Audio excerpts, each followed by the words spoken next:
What's up, Level Uppers? Welcome to It Only Does PlayStation, Episode 4. This is the Level Up Network's dedicated PlayStation podcast. I am one of your co-hosts, Andrew Midori. I'm alongside...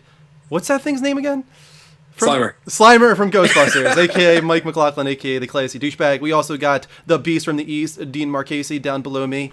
Right there. Hi. Oh, so cool. You did like the Brady Bunch thing. He's like, he's right behind. He's right there. Hi. And then over there, we got... Gregory Verga, a.k.a. G-VZ.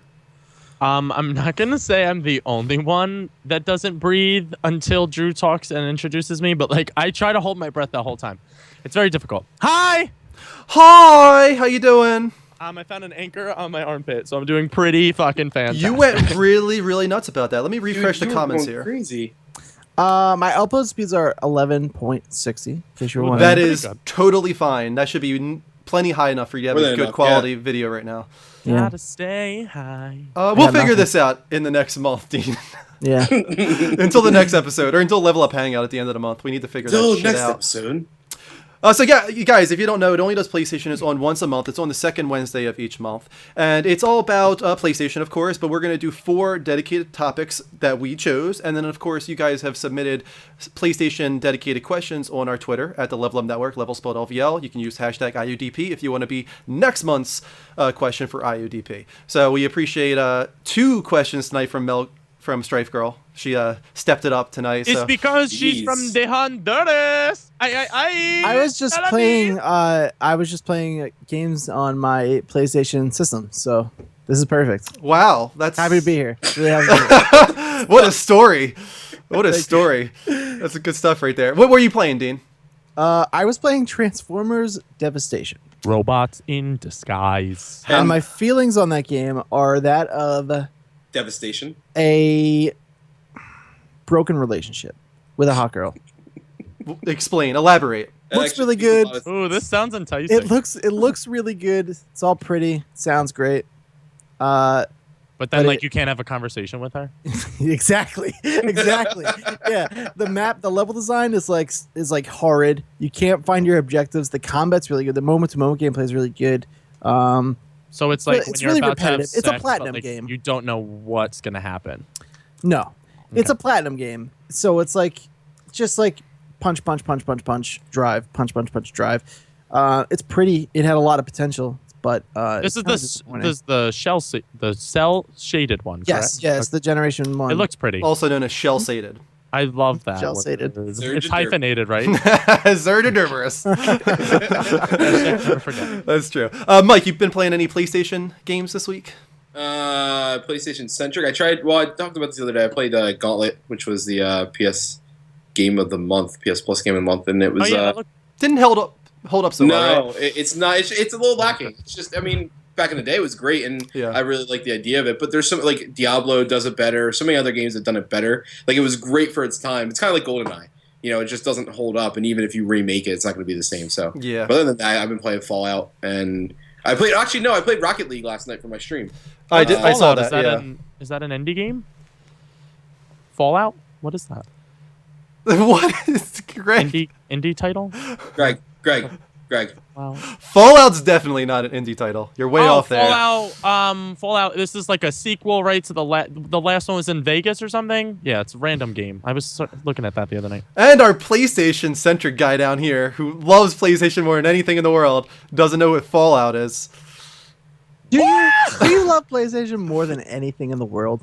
It's pretty high up there. If I had to rank stuff, it would be like, okay, wait. If I had to rank stuff, it'd probably be like my grandma, my dog. Really? The Leftovers. That's pretty high up. Wait, it's too much. We're just on a high right now from the Leftovers. That's all it is. Greg, I was just curious. Where does Kristen and the baby and Drew fall into that? That's why I had to rethink it, because I think I would put them even above my grandma. Is that bad? A little bit, yeah. Grandmas are boring, bro. Yeah, Lillian doesn't even know. Lillian doesn't know. Greg, what PlayStation-centric games have you been playing this week? The Uncharted 4 Thieves and Beta. All right, get it out of the way. Actually, you know what? No, don't get it out of the way, because let's talk about that. We're talking about Uncharted later on in the show, so I feel like we can wait until then. I think we just get into it. As we were saying, this is 4 PlayStation dedicated topics. I'm the first one of the night, so let's get going. Let's get going with Drew's topic. Only does PlayStation. First up, it's almost the end of the year. Almost the end of 2015. Another year over. That really snuck up. Huh? It did. It went quick, right? And Christmas is in 2 weeks. That's crazy. Dude, no, crazier than that. Star Wars is in 1 week. Let's just get that out of the way. Right. It's crazy. So I figured now is the appropriate time to do a PlayStation year in review. Give our final grade for PlayStation this year, the highs, the lows. So what I did here is I compiled a few things. First up, the top PS4 games according to Metacritic. This does not mean PlayStation exclusives. MGS5, number 1 with a 93. Then you got Journey with a 92. Bloodborne with a 92. The Witcher 3, 91. Shovel Knight, a 90. Bastion, 89. You've got Divinity Original Sin Enhanced, which I actually don't even know what that is, but that has an 89. Then you got the Talos Principle with an 88, Batman Arkham Knight with an 87, and Fallout 4 with an 87. That indie game made it to the top. Wow. And let me sum up some of the bigger exclusives of the year. Uncharted Nathan Drake Collection was the highest rated PlayStation exclusive besides Bloodborne, which we mentioned earlier. That had an 87. Then you got Tearaway Unfolded with an 81, Helldivers with an 81, God of War 3 Remastered 81, Grim Fandango Remastered an 80, Until Dawn got a 78, Everybody's Gone to the Rapture also a 78, and then The Order 1886 down there with a 63. I would put Until Dawn and Everybody's Gone to the Rapture higher than that in my personal year in review, just because I loved both of those games. Did anybody else play Everybody's Gone to the Rapture, or was I the only one? I want to. I haven't gotten around to it yet, but I do agree. Dude. Until Dawn is an 85 for me, for sure. I feel like that game's very charming.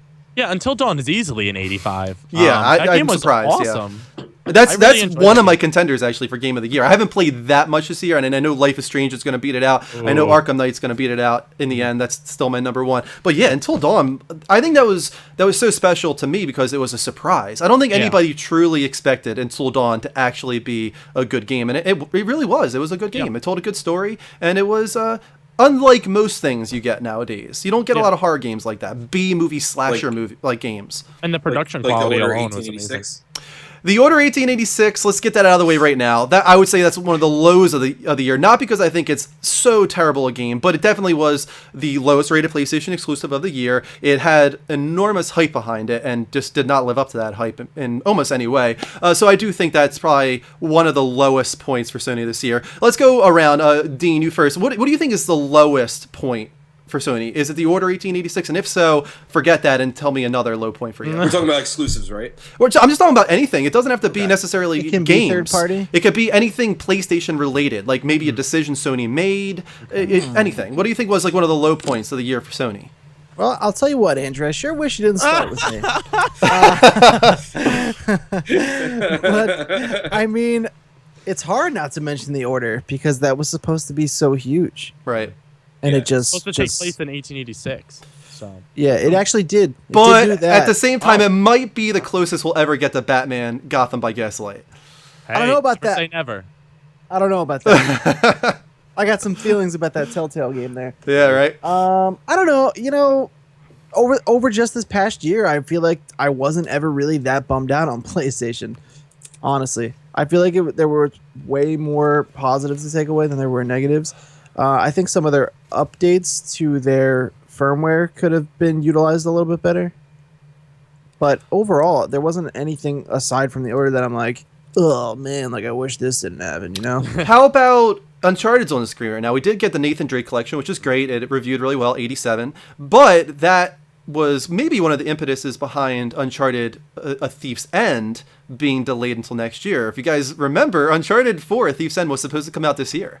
I'd say that's one of the big disappointments. Not because I have a problem with it. You know, it's I'm okay with them taking the time they need. But still, this was a kind of a little bit of a lacking year when it comes to PlayStation exclusives. And I think Uncharted was really kind of needed to end off, to cap this year. What's weird is that they missed a big opportunity with going up against Tomb Raider. You know, the biggest slate that Sony, Sony core and then Sony fans, had was, Xbox gets this exclusive for a year. With a Tomb Raider game, why would you not want to put out, the biggest competition that it has? And mainly the main reason why I'm going to go venture to say that it's mainly the main reason why Tomb Raider is as big as it is again, and that's Uncharted.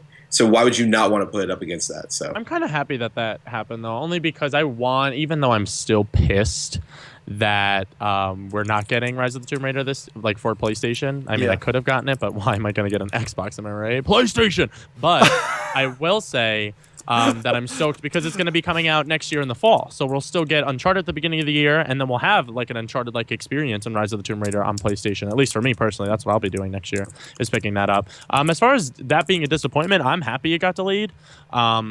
Especially with all the grief and the stories that happened this year. My biggest disappointment was probably Amy Hegg being taken off the project, just because for me, I wanted her to see that franchise through to the end.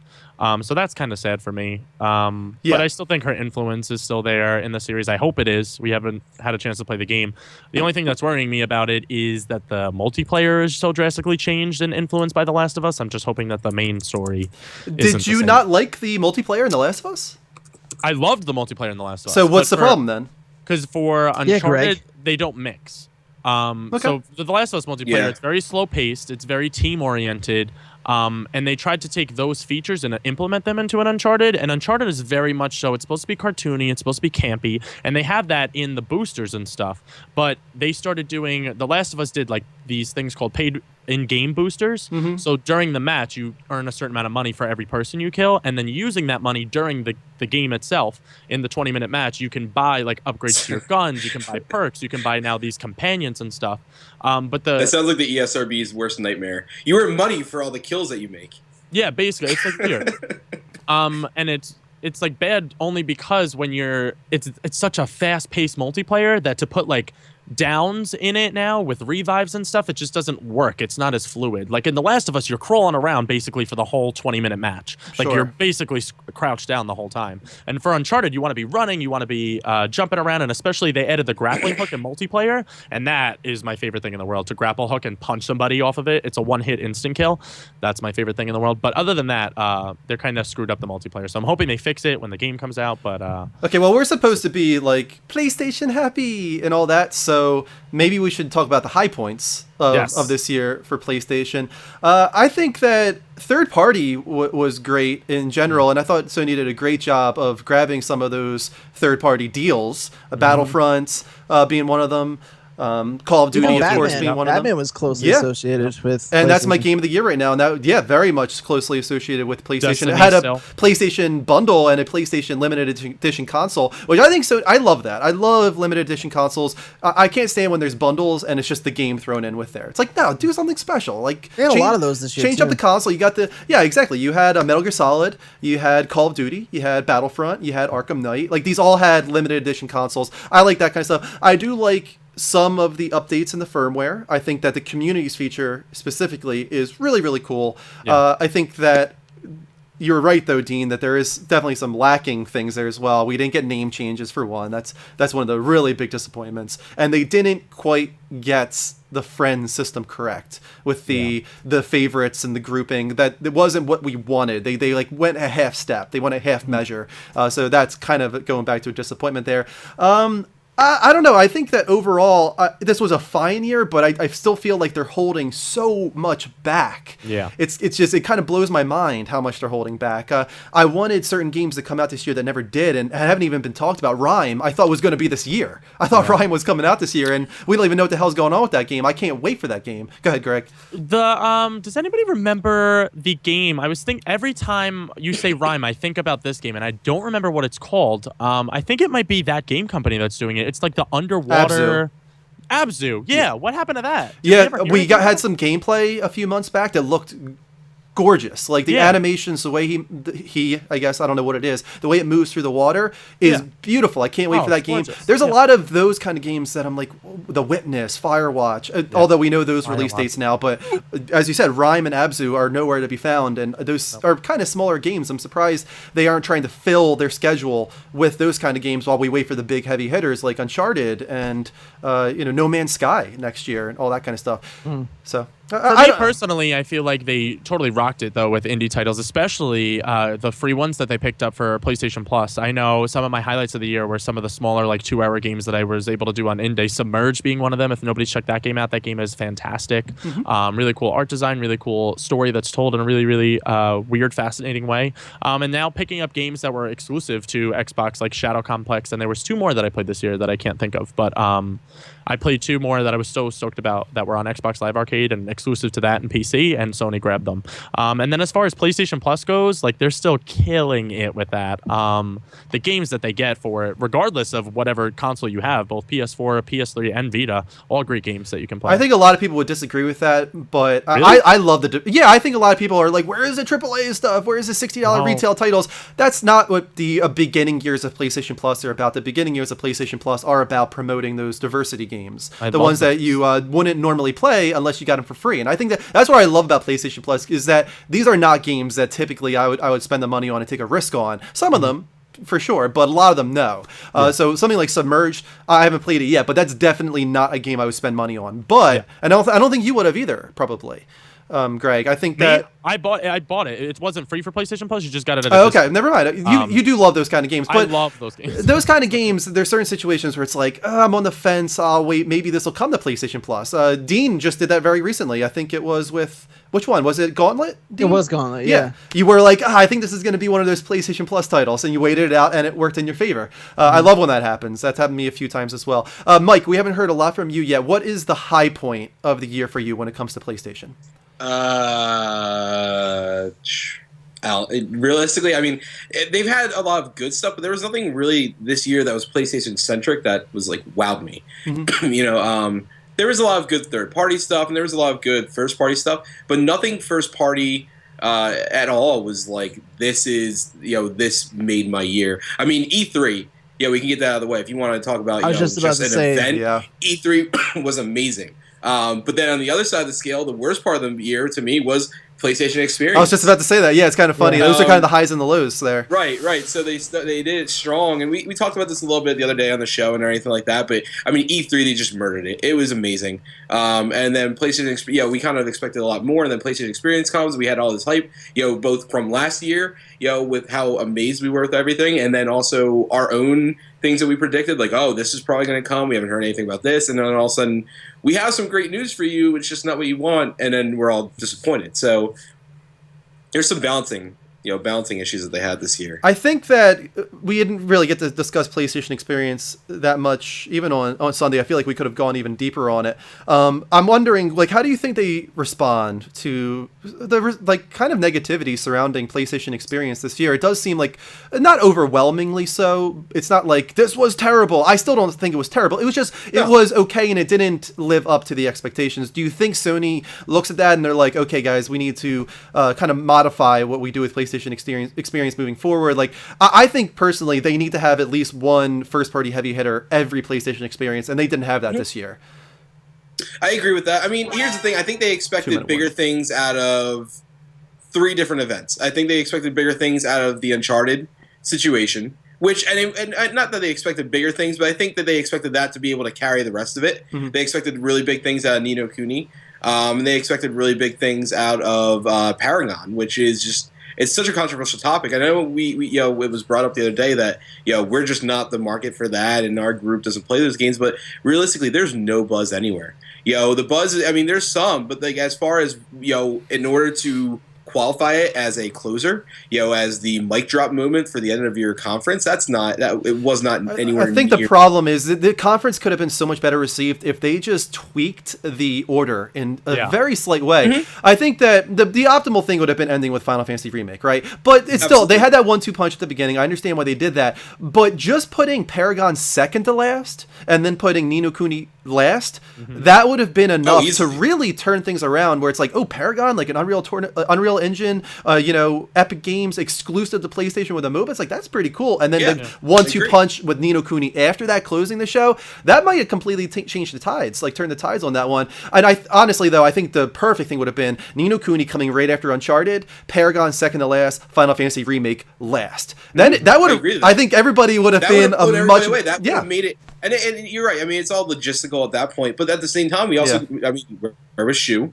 that was talked up. We already brought up where are the games that we've been trying to figure out what's going on with them. And a lot of these games, and it's one of those things where I feel like asking to know all these updates and everything like that kind of sounds a little needy. We are the gamers, and it's a whole industry that everybody's into now, and it's kind of way bigger than it ever used to be. But at the same time, when you tease games and say, oh, we have more to show you later here, and we have much more news for this to come and everything like that, and then you don't deliver, and now it's 6 months until the next conference that you're going to show anything, that kind of we do have GDC. Don't forget we have GDC. That's not, and people say that, but does that ever really produce much? Usually it's tech. It produced PlayStation Home and Little Big Planet. Don't forget that. But I was about to say it produces tech and software. Yeah. Usually you see software updates teased in that. So it's not usually a game set. I'm not going to see Sony Santa Monica's title at GDC. That's going to be an E3 thing. And that's kind of one of those things that surprised me, that I feel like companies don't understand how valuable a short little tease is sometimes. And I feel like they get scared because you have a lot of these gamers that, get really burned by just seeing the title of something, and then other people, like realistically the masses, I feel like really benefit from that. At least we know something's coming. At least we get to see something and it's like on our minds again.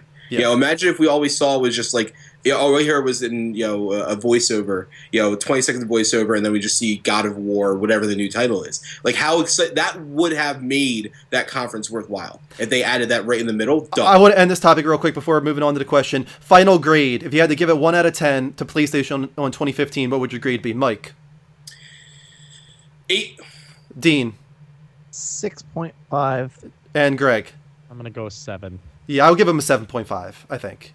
So, all right, and let's go to this question. As we were saying earlier, you guys can submit PlayStation dedicated questions on our Twitter at the Level Up Network, level spelled LVL, with hashtag IUDP. This one comes from Strife Girl. Dear It Only Does PlayStation, which PlayStation 2 remasters do you most hope will come to the PlayStation 4? Now that we have that, we have the emulation software included with the PS4 through an update. So, Dean, starting with you, what PlayStation 2 remasters would you really like to see?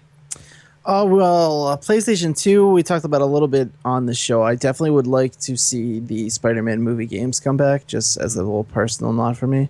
And aside from those, actually, if I could only pick one of the Spider-Man games, I got to go with the one. I brought it up a little bit, Ultimate Spider-Man. It's like a cel-shaded open world Spider-Man. That, with trophy support, oh my, I would love it so much. My. Any of the Tony Hawk games, I would be down for. I would love to see one, if not more, of the Spyro games come back. I would love to see Spyro in general come back. Those would probably be my top 3. Okay, no, those are all good choices. How about you, Mike? Crash Bandicoot, because they had. Well, no, actually, I'm sorry. Crash Bandicoot, they didn't have any on PS2, right? No, they did, but not good ones. Not the good ones, right? It was just the crappy once they That started. was post Naughty Dog. Yeah. Right. I think Warped was the last one. Yeah. Okay. Yep. You know what? Here's the thing. I don't really care too much. Just for shits and giggles, just because I think it would be funny. I would like to see Kingdom Hearts 2 come to PS4, just so Dean can feel like, oh fuck. Well, the thing about that is, I don't think it would make me feel any kind of way. A lot of those games we kind of already got an answer to that with true remasters, not even just as emulation stuff, but the Kingdom Hearts, what is it called? 2.5 HD remix, right, or whatever. So they've already taken care of a lot of the big games that people expected. It's more the obscure stuff now that it's like, oh, I would like them to bring this over or that over. And I honestly don't know what I would really want from the PS2. I don't really care. Here's the thing, everybody, and I'll be honest with you. I mean, this is a PlayStation Centric podcast and everything, and I love the PS2, but there's nothing on there I was like, you know what, I need to play this again. Those games usually, realistically, the nostalgia type games usually come, sorry to say it, from Nintendo, but Sony had clearly the best console, the best lineup for everything, but most of those games, I'm going to guarantee you, we're thinking about them with rose colored glasses. It's not going to be that they age very well. Onimusha is a good choice, I would say. Bulldog Brad, that's a good one. Onimusha is a great choice. Greg, how about you? What is a PS2 remaster that you would like to see? I'm not positive if they did it already. I think they did, but the only one that I could think of that they already haven't done, obviously my answer would have been Kingdom Hearts, but they have that. And I'm still waiting. That's obviously going to come to PS4. It's going to be right before 3, and they're going to release everything all together. So that's like my dream. That I think they're going to end up doing. But Okami was the one I was thinking of. They already did that on PS3, I think, not PS4. They did. Okay. I would like to see that game again. I enjoyed that game. It was random. It was like a hole in the wall game. I don't see them bringing that over to PS4 anytime soon, but I like that game. I like that character. Well, that's the thing. To your point, to your point about Kingdom Hearts and to Mike's point about why I wouldn't really care if they brought Kingdom Hearts to PS4 is because, like you guys were saying, like a lot of these games are better left in your head the way you think they looked, right, than what they're going to look like when they come. Yeah. You know what I mean? The benefit is trophy support for people like me, and you get that on PS3 already. So some things I feel like are just better left where they are. I think there are a few games that would look really good though, and as landing on water, Gravy Biscuit says PS2 had a ton of RPGs. Final Fantasy 12 and Dragon Quest 8 are amazing looking PS2 games that would look beautiful on the PS4. But then again, you have games like and it's funny, as I experienced it as as a collection on the PS3 where I tried to, and then I remember it distinctly in my brain. The Metal Gear Solid series with like Snake Eater and everything like that. Well, we already got that, yeah. But even then the collection and everything, it didn't age well at all. I looked into it. It was rough graphically to me. Someone who had never been invested in the original series, and I even remember other parts of the game. My friend had played and I watched and everything. So and exactly goes back to my point again. Now, Chris MX, SSX, Hot Pursuit 2, Need for Speed Underground, Dean said the Spider-Man games like that. For some reason, I don't think would have mattered too much. He said Spyro, but there's no real good Spyro games on the PS2. Xenosaga is a good choice, though. I agree with Xenosaga. Greg, though, we're up with your topic, man. Go ahead. Quickly, before we get into my topic, did anybody play The Bouncer? Yes, I was going to say that too. Yeah, The Bouncer. I really love that game. Yeah, it's a good game. Really, really short. So if they were to do like a full-on remaster, like a Final Fantasy VII style remaster, I would like them to redo that and make the story a lot longer. But that was a great game. It came as a demo for me with Devil May Cry. Really I like that a lot as well. That was early in PS2. But yeah. Now we're talking about...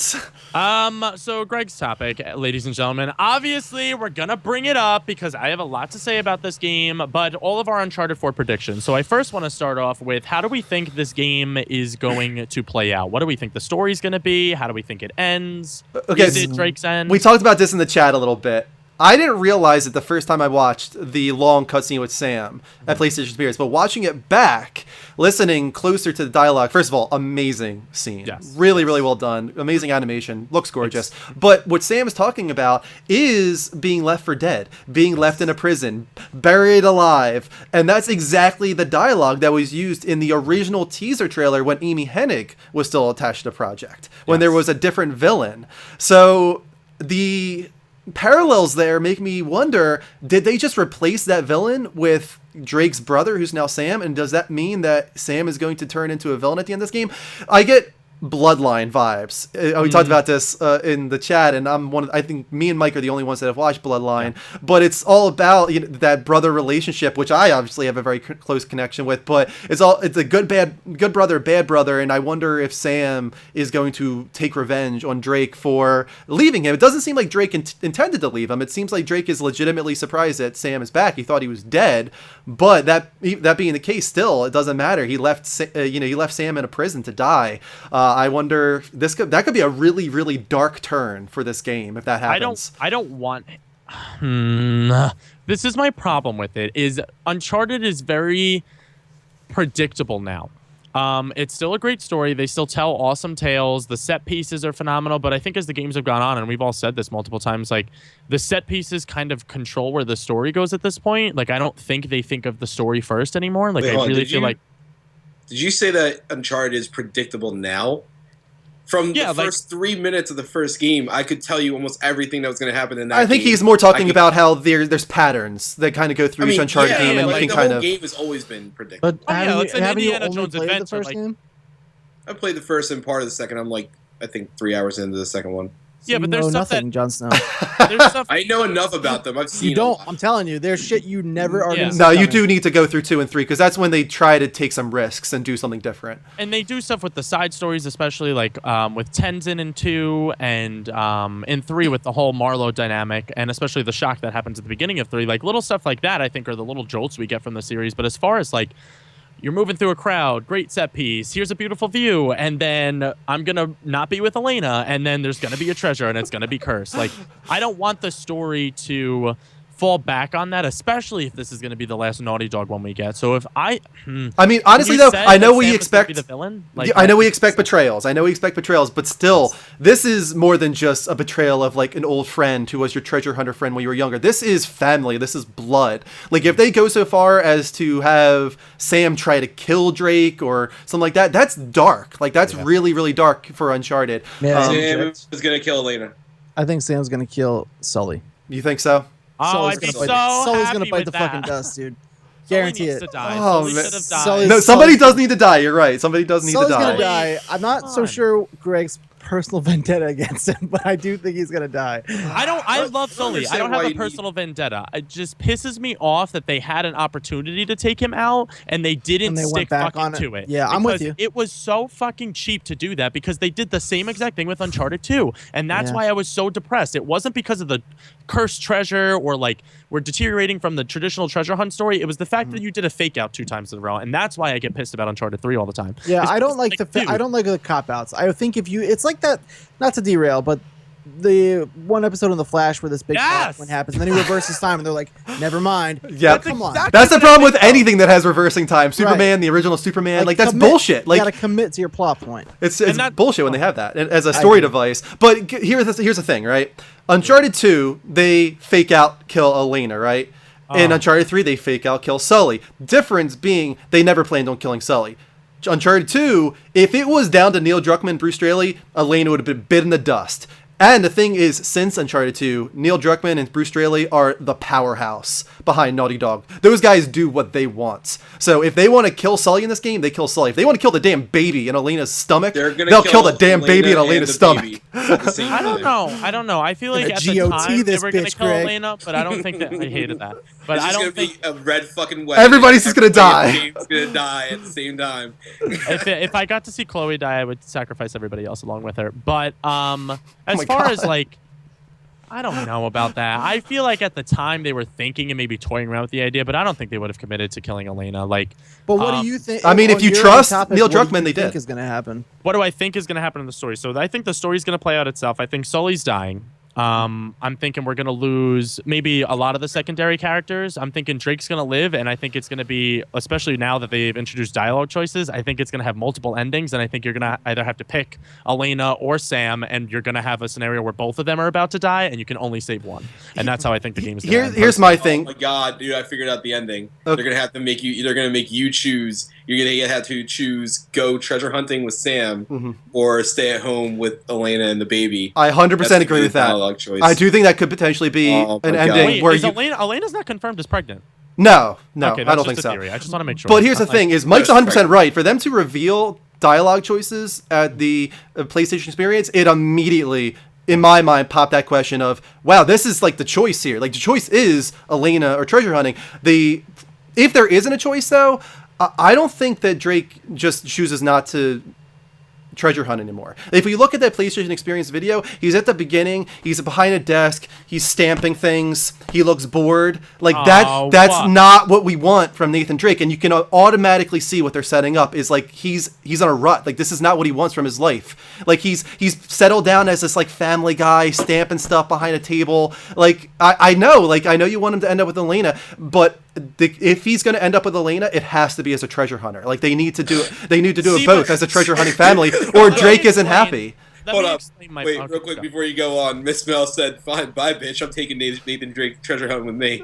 Well, she loves me. But as far as my dilemma with the whole Elena thing goes, I just want to clarify my point. It's not because I hate any of the characters so drastically that I want Nate to stop treasure hunting and become this in a rut guy. The whole dilemma with Elena is that he constantly lies to her, and on every adventure she ends up going back with him because she loves the thrill of adventure just as much as he does. He just lies to her every time about it. So if he took out the lying factor of it and they did go on a treasure hunt together, like the only reason they would have to stop doing that is, like you said, if they had a baby. But like they can make that work too, and then stay off of it for a couple of years. Maybe Nate goes and does some cool stuff with Sully, but like have a poker night. You don't need to go find El Dorado every fucking 2 months. I don't think it'd be a poker night, but I also don't think it needs to be a treasure hunt where they're put in danger every 5 seconds. I think that there might be a balance that could be like a sweet ending where it's like, they find something that they can do together that still has that thrill of adventure, but is not like him. No to lose.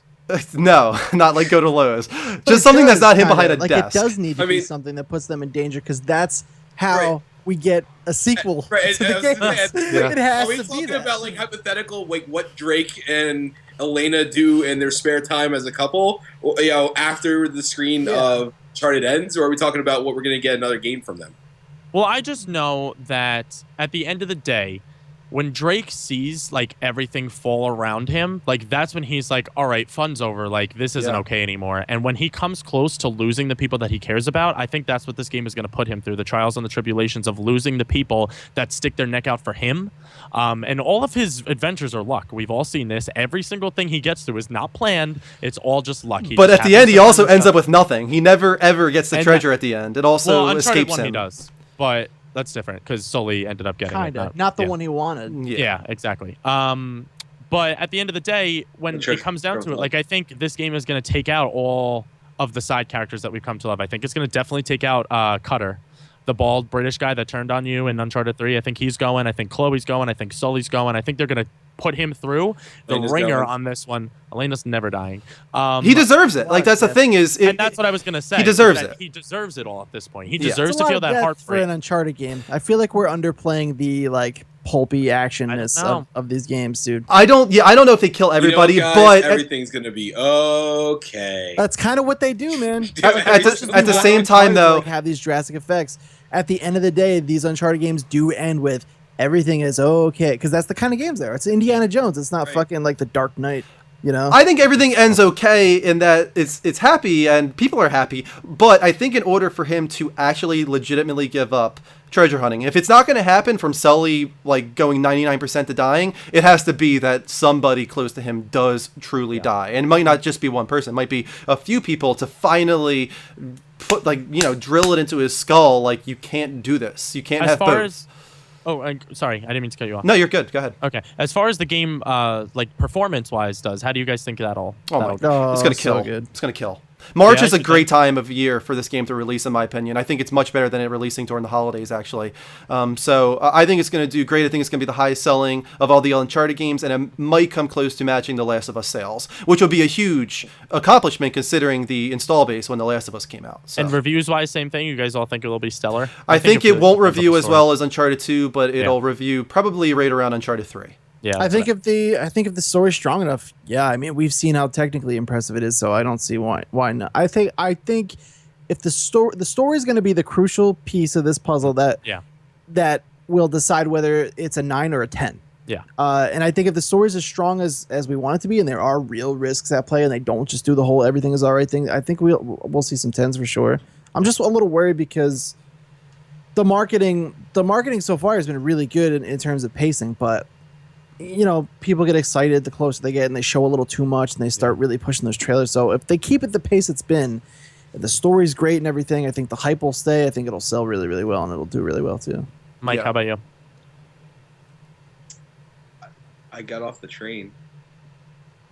I hated that so much. No, I don't know enough about it. I'll be realistic with you guys. I don't know. I really Should've don't been have enough to give to this conversation because I don't give a shit about Cutter because I don't really know who he is besides I played as him in a match online in Uncharted 4 beta. Mhm. And You gotta play those fucking games, man. They're so good. I do. I know it's funny. I actually almost did it for the stream yesterday, and then someone streamed Rocket League, and I got really big urge to play it. So I might do it sometime soon. Maybe like I feel like if you don't beat Uncharted 2 and 3 by the next It Only Does PlayStation, there should be some kind of consequence. I think he needs to You've had a slap long himself at that point. Yeah. Slap When did that bet, come you out? slap October? yourself. October that- what? What's the collection? October something, yeah, I don't It was know. October 13th, I think. Yeah, bro, come on. It's been a while. Get with it. Yo, man, there's video games to be played. And those are you're some on of them a right there. PlayStation Podcast. Yeah. That's true. It is true. You're missing That said, like though, the beta for Uncharted 4, I agree with Greg. It's kind of lacking, and actually, Yeah. it's for something I wanted to actually bring it up before, but I didn't want to interrupt and steal his thunder. The one thing that I don't like about it, and I feel like he didn't really get across, was that with the Uncharted 4 game, like it shouldn't. I understand you grow and you want to utilize properties, but you don't have to copy something. For a different game. Leave Last of Us multiplayer the great way it is. Don't try to, make Uncharted, Last of Us multiplayer, make it its own thing, and so they took way too many things, and it just didn't blend at all. And also, not only that, but like even the environments didn't flow very well. The gunplay was kind of lacking for this stage of games. There was a lot of things that held it back. I literally played 3 matches. I was like, I think the maps are going to have their own tweaks, and we only got 2 in the beta so far. So I think the map selection and apparently, or not apparently, but now with the grappling hook, I think all their previous maps, nobody else played Uncharted 2 or 3 multiplayer. The grappling hook was probably one of the coolest additions to. It's almost on the same scale of adding like the wall running for Call of Duty. I equated to that. It was actually pretty cool. It changed the way that you're playing the game for sure. enough, but there's a lot of stuff that really held it back to me. I was like I said, I played 3 matches. I was like, I'm bored as shit. And we only got in the beta too. I don't want to get too down on the beta just because the beta, it was a beta. That's not going to be the final product. We only got 1 game type mode. They have like 12 game types altogether between Uncharted 2 and Uncharted 3. We also have co-op modes coming and stuff. So let me ask you guys. Yes. Sorry, I didn't mean to cut you off. No, you're good. That was it. What do you think? Okay, so like say the single player campaign is like as great as we all hope and as great as we think it'll be, and then the multiplayer is like how it is in the beta. Like it's just okay. Like how much do you think that'll weigh down the reviews? That's the risk he has to take. That. Barely any at all. Yeah. Review-wise, I don't think it should at all. I agree. That. No. I think that's worth 0.5 just because it's part of the total package. Sure. Yeah, for sure. And Uncharted 2 and 3 made it such a bigger deal with the co-ops, and they added survival modes and everything like that. So if they especially want to include those types of modes as well, then it's definitely going to be a bigger deal. All right, let's move on here, guys. We got another mail time. This one comes from Dustin. Dear It Only Does PlayStation, what features would you like to see implemented into the PS4 or next generation consoles in general in the coming years? Sincerely, DJ Arduin. Folders. I agree. Folders, 100%. Loud enough. I really want to be able to pin my favorites directly onto my media bar. Or that, you know what? Listen, I don't even care if I don't get folders. Give me a way to, let's say I don't play like Rocket League. I had to literally go in and search for Rocket League in there, but I don't play many other games. It's just like all these other media things that were in the way. Because I'd like to have like there are a few, like there's usually a game I'm playing that week, and then I use YouTube, Netflix. Like I want to be able to just paste those things there permanently. Stop fucking moving them every time I put a new game in. That's one, and then another big one for me is the option to have notifications when your friends come online. I feel like it's crazy that that's not there yet. Yeah, and they need to go the extra step too. They need to have it so where you can only turn it on notifications for favorites. Exactly. If you have like a certain group, only that group of friends will show up as notifications. Even individual. If it had like, if you click on that person's profile and it's like, would you like to know what this person? Yeah, exactly. Yeah, just give all the options you can. You can't go through this topic without Derek, having a good point there. Name change. They need to have name changes, 100%.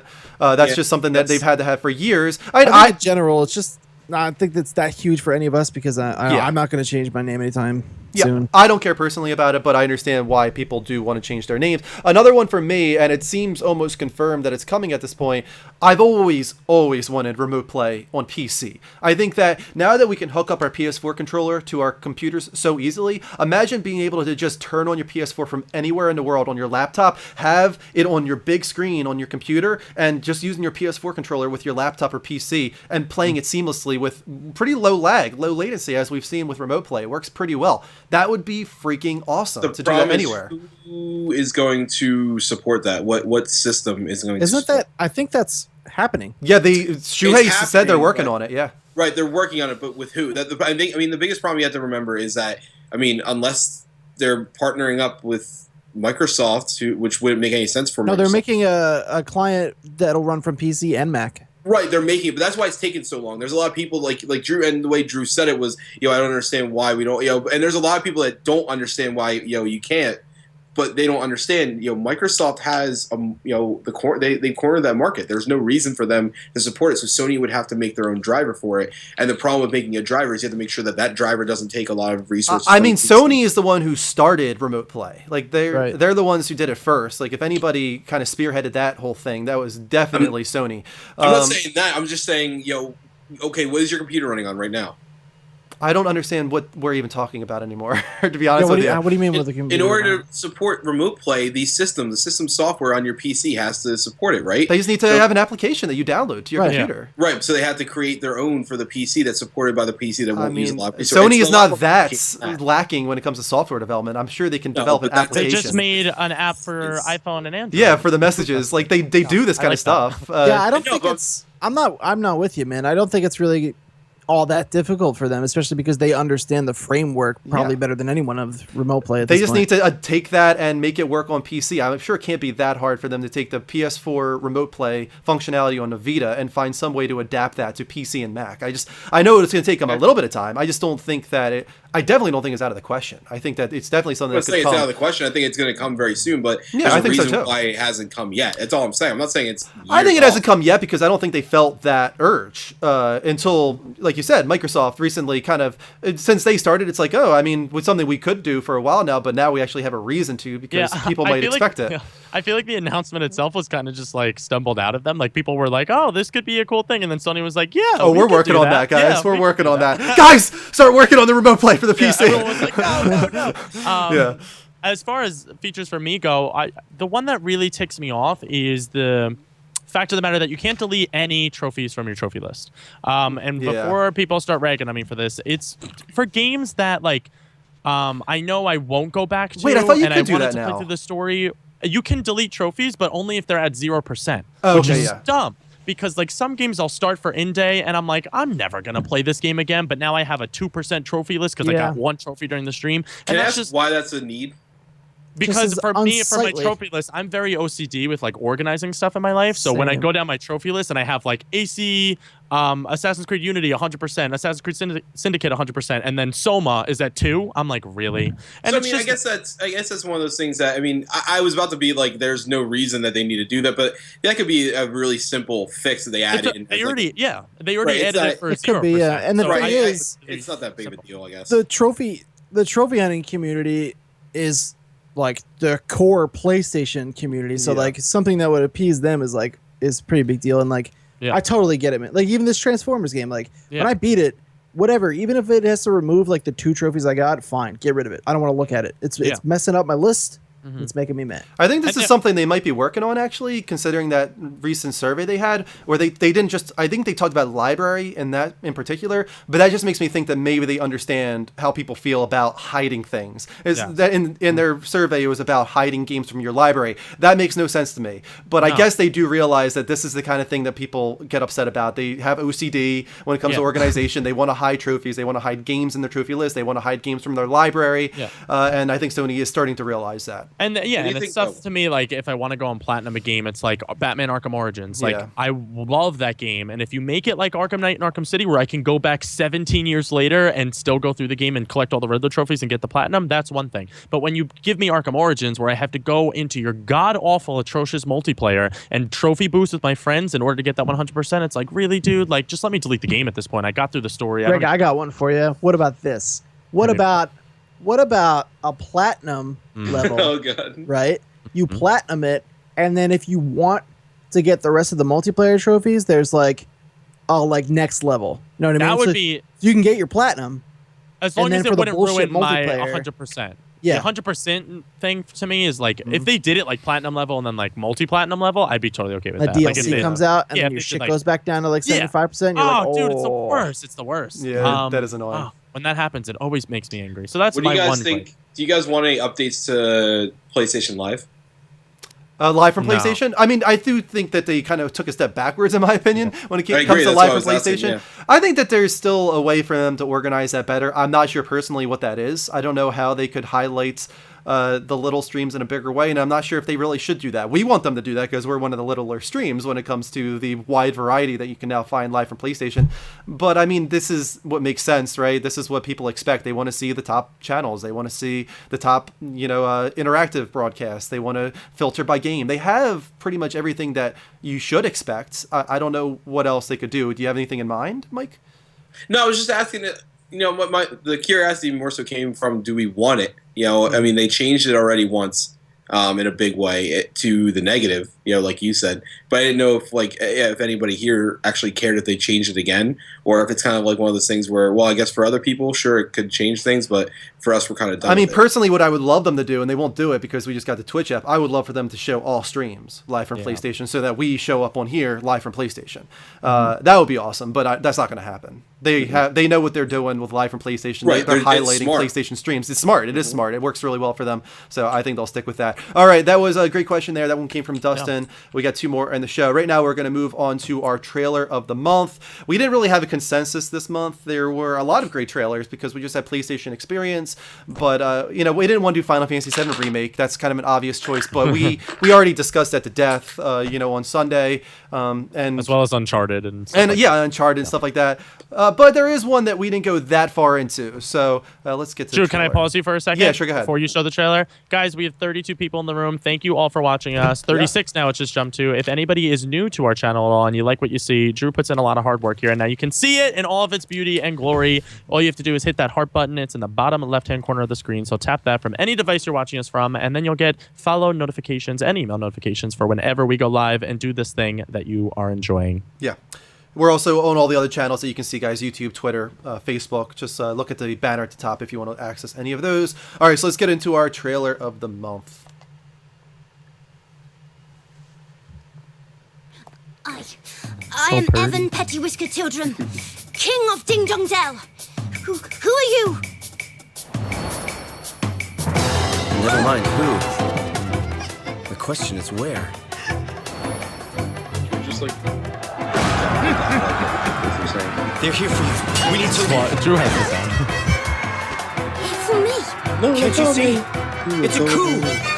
You do as I say. This is the dawn of a new era. Yes. For all Nino Kuni! You'll be a wonderful king. I know you will. Not really my son. That's a girl. It's a boy. No, it's a boy. Oh, the blonde's a boy? That's a boy. Yeah, that's what Kristen said. She's like, that's a boy? That kind of makes me sad. I wanted it to be a female. Oh, Nah. that sucks. Sorry. It says King Evan at the beginning. Right? Like it said, like. Oh, that's Evan the boy king. Yeah. This is frustrating. We serve you now. I thought it like was that he has animal Yvonne. stuff going on. He's got the ears. He's got the tail. That's cool. At least you have the This is female. where it all begins. King. Oh, I thought it was going to be like 2 girls going on an adventure together. Fuck. You thought the guy, the grown adult, was a Guardians girl as well? No, the red hair girl. Okay. Yeah. Something tells me it's not the Dragon right from choice. Dragon Ball Z. Shunra. Dude, the art style is so beautiful. Yeah. I love it though. I know. I didn't think it could get any better than how it looked with the first Ni no Kuni, But it totally did. Yeah. it's like it looks like a Studio Ghibli film. It really does. It's unbelievable. Yeah, that's what I was just going to say. It looks like a film. It's crazy. Oh, my God. I promised her. Do they have films for this series? I don't think so. No, they don't. They should. This could totally be a television show on like a kids network that I would watch, aka Pokemon, because that's essentially what it Where is. everyone can live happily ever after. It really does look like a girl. It just pisses me off now. I was thinking it was like Yvonne, the queen, Yvonne. and the boy king. The worst. Ni no Kuni, Ni no Nana. What? No. Bad. That's a kind of funny thing. They always call it Ni no Nana. I like the title too, Revenant Kingdom. Yeah, they always go with weird Japanese stuff, but it always makes me happy. It's good stuff right there. All right, Ian is so bursting with excitement to talk about this. Well- I'm just taking it in. I don't know how I feel about it. yeah, you don't really know much about Ni no Kuni. I don't know. I heard it compared to Pokemon, and Yep. that perks my ears up. Yeah, it's very similar to Pokemon. You capture little cute monsters and you level them up. You feed them. Dean, it's like a perfect combination of Pokemon meets Kingdom Hearts. It's turn-based though. Yes, I was just gonna say. So it reminds me more. If I had to compare 2 series, I would very much combine it with Pokemon and Child of Light. Almost, I think Child of Light. It's not the same exact combat system, but the turn-based nature of it, and especially the graphical style, are very, very similar. There's a little more excitement to it than some turn-based titles, though, because you do have the ability to run around the map to get into position, and you can actually, that does determine if you get attacked. Like you can dodge certain attacks if you move around the map, and I think is there even a dodge button? Yes, correct. There is. Yeah. Yep. So it does have a little bit more activity to it than a normal turn-based RPG. It's very much so a chess match too. When you go into battles, it's Yeah. always like plotting ahead. What am I going to be doing at this moment? What am I going to be doing here? As far as so it's kind of like Transistor in a way. A little bit. almost, a little yeah, bit. not as. Not you strategic. there's a lot more. but- There's a lot more. Like I remember watching you play it, Drew, Mhm. a few times, and I really was into it. It was something I never grabbed. The Yeah, world no, is it's- beautiful. Oh, And the yeah. story it tells is amazing. The and- music Oh, is great, God, the and music is one of my favorite parts. what I love so much about it last generation is that it was one of the few JRPGs that still has an overworld map where Yeah. you're like a little character on this big map running around going into towns. Everything's not to scale, but that's what's kind of charming about it. Yeah. And you can fly around the world in a dragon. And I think they use that to their advantage. yeah. You got me with the dragon part. Yeah, it's like it- never-ending no- story, Dean. Dude, it's That's really, fucking really awesome. charming. It's a great fantasy, and it has like the first one especially has a lot of sweet, somber moments that like you might cry, like literally. As unrelatable as I it won't. seems, I cry. promise. So, as unrelatable with as it this- seems, it's totally such a relatable game. Yeah. It's With this, do we think that this is going to come as a remake or a port over to PS4? I hope so. With all the other ones. You I know mean, what I'm it's thinking not is gonna unrealistic to expect on that. I mean, we have it on PS3. It was at the end of last generation, and they don't really need to do too much to it. They could actually keep it. With the graphical style that they went in, they don't really need to touch up much of anything on the game at all. I feel like that they would be really missing out on porting it over, unless they go with like the whole White Knight Chronicles situation. never compare it to that. White Knight Chronicles was heinous. No, but but what they did was smart. They gave you both of them in the same disc and made you play the first one before you play the second one. No, I Yeah, think that but might the be a first good one was so idea. bad. It'd be a great fan service, a great Right. thing to give to the fans, and just be like, hey guys, Nino Kuni 2, Nino Nana comes with the second game. And you just get it along with it. That would be awesome. Right, on the right. disc. And I mean, it was already free for PS Plus, so it's not like they already got their investment returned to them. yeah, that's true. The kind of like what they did with BioShock Infinite and Assassin's Creed 2, giving Right. you the originals. AC3, I think, gave you Assassin's God, Creed that the would make first me game. So happy though. And I feel so bad that I missed out. you know on what it. other games should do that? Now that I'm thinking about it, South Park. When the new South Park comes out, they should totally put the first one on there for PS4. That would be such a sweet deal. $60 for both South Park games. I don't know if I could go back and play the first one again. Well, it would be a lot For the people I would that didn't hope play better. it, right? Yeah. Yeah. All right, we're falling a little bit behind, so let's get into topic number 3 here. This one goes to Dean in a moment. So let me get those comments back. Surge it down. Topic number 3 from your boy Dean. Yeah. Yeah. Go ahead, Dino. My topic this week is stay with me. We're gonna go down a little bit of a trail here. Okay. I stole it with a twist Okay. from Kind of Funny. They talked about what game would you want to play that does not exist yet. I want to talk about what PlayStation exclusive game do you want to play that does not yet exist. You might ask yourself, well, how would I know if it's PlayStation exclusive? We'll be the judge of that. Okay. You can definitely tell if it feels like it fits PlayStation. You know what I mean? Here's my Yeah. first fantasy, I guess you Oh, could hit say. me. Ooh. Hideo Kojima somehow takes Metal Gear away from Konami. I knew this I don't was know coming. how it happens, but it happens. He somehow buys it off of them, or he sues them. I don't give a shit. Konami loses it. It goes to Kojima. He goes back to PlayStation with it and recreates Metal Gear 1, Metal Gear 2, and ties it in to Phantom Pain, all in a glorious next generation title. To cap off the series, finally end it for good. Have So everything you come. want to remake all of the. You can make any game you wanted, and you're going to make a remake of the games you've already played. Metal Gear 1 and 2 are for Nintendo, like the original Nintendo. Like they're completely outdated, and if he were to remake them, it would be a completely different experience. I want him to do that. I want him to make those into an experience that ties in with the current Metal Gear games, which are so much different, and to have a way as well to make it connect with the end of Phantom Pain, to just bridge that gap, finally close off the entire series, and say goodbye to Metal Gear for good, and Kojima can then move on to bigger and better things.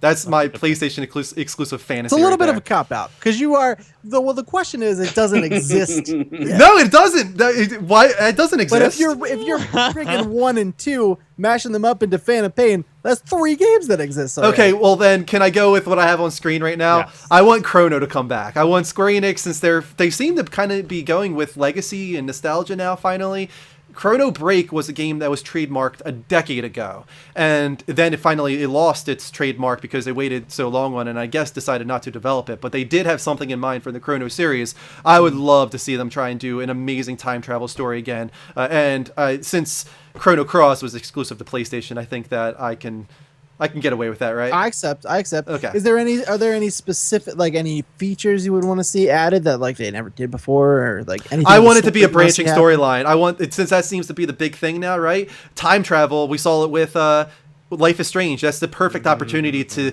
do one of these branching paths and dialogue choices and all that kind of stuff. Do Chrono with all the crazy time travel, but have it so that it has like 30 freaking endings that could happen. And they kind of did that already with the original Chrono games, but they could do it in a much bigger way now than they ever could before. I like it. I accept this. Okay, cool. I got one that I thought of when I thought of this question. It's called Famous. God. Oh my god. You're the worst.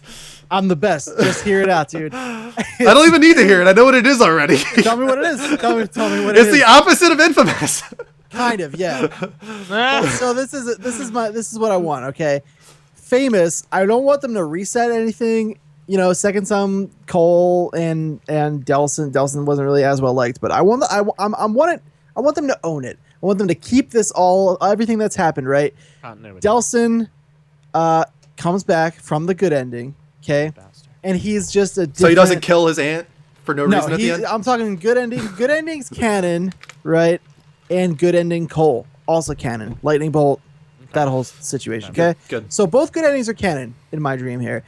And in this game called Famous, Delson has become like the Iron Man. Like, he's everyone's favorite hero. He's like super arrogant, super brash. He's like power crazy. And Cole steps in and is like, finally, like, shows himself, reveals himself. He's like, hey, I've been living. He was like, I've been in hiding. I don't want to live that life anymore. He was like, but you're getting a little bit out of control, and I feel like you need a couple of pointers. Delson doesn't like this. This is where we get the adversaries that we needed in Second Son. And then Like Delson Civil War. reveals his main superpower. He pulls off his mask, and it's Batman. Not And it's Gotham I don't want Gaslight. Batman involved. No, but Dean, this could actually be deep. Yeah, he might be onto something, because then Delson could actually like go back in time into Infamous 2 and be the beast that's consuming everybody's powers.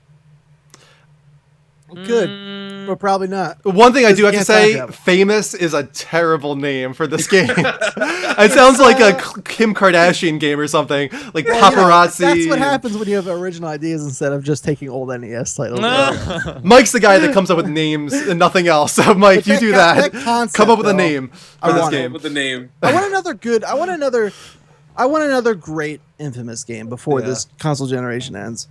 And I feel like bringing Cole back to take out the piece of shit character that was Delson would be so redeeming. That would be an amazing win. Damn it, Bradley! You took my game. In the chat room, Bradley took it, but I'll say it anyway. I can't even see it, so go, quick. Okay, perfect. So my PlayStation exclusive franchise is something that already exists, except not in video game form. Doctor Who. I want it done by Sucker Punch because they're very good at open world games, and I want it in the vein of BioWare's open Mass Effect world, where you travel to different galaxies, different planets, meet different species, because Doctor Who has their own species that Why don't you just exist in want any it other done by universe. BioWare itself. Because it's PlayStation exclusive, Mike. It's the question. We're on a PlayStation exclusive question right now on a PlayStation exclusive podcast right now. It was that was the question. PlayStation. So Sucker Punch needs to do it. They're going to be open world, and like I said, it's going to be in the vein of BioWare, where you can jump from planet to planet. You get in your TARDIS, and you can fly to different planets, do different species. And on each planet, there's different side quests that you can do specific to the species itself, like they have in Doctor Who, a species that can only talk to you telekinetically. So maybe all their orbs get cut off that are their attachments in order to speak to people, and you need to redo that. They'd have side quests, main boss on each thing, because they've built up all this main series characters. And then it could also introduce people to Doctor Who in a brand new way, because there's a different Doctor after it regenerates every time. Tell me that's not the best game ever. I think it's a good idea. Yeah, it's not a bad idea at all. So good.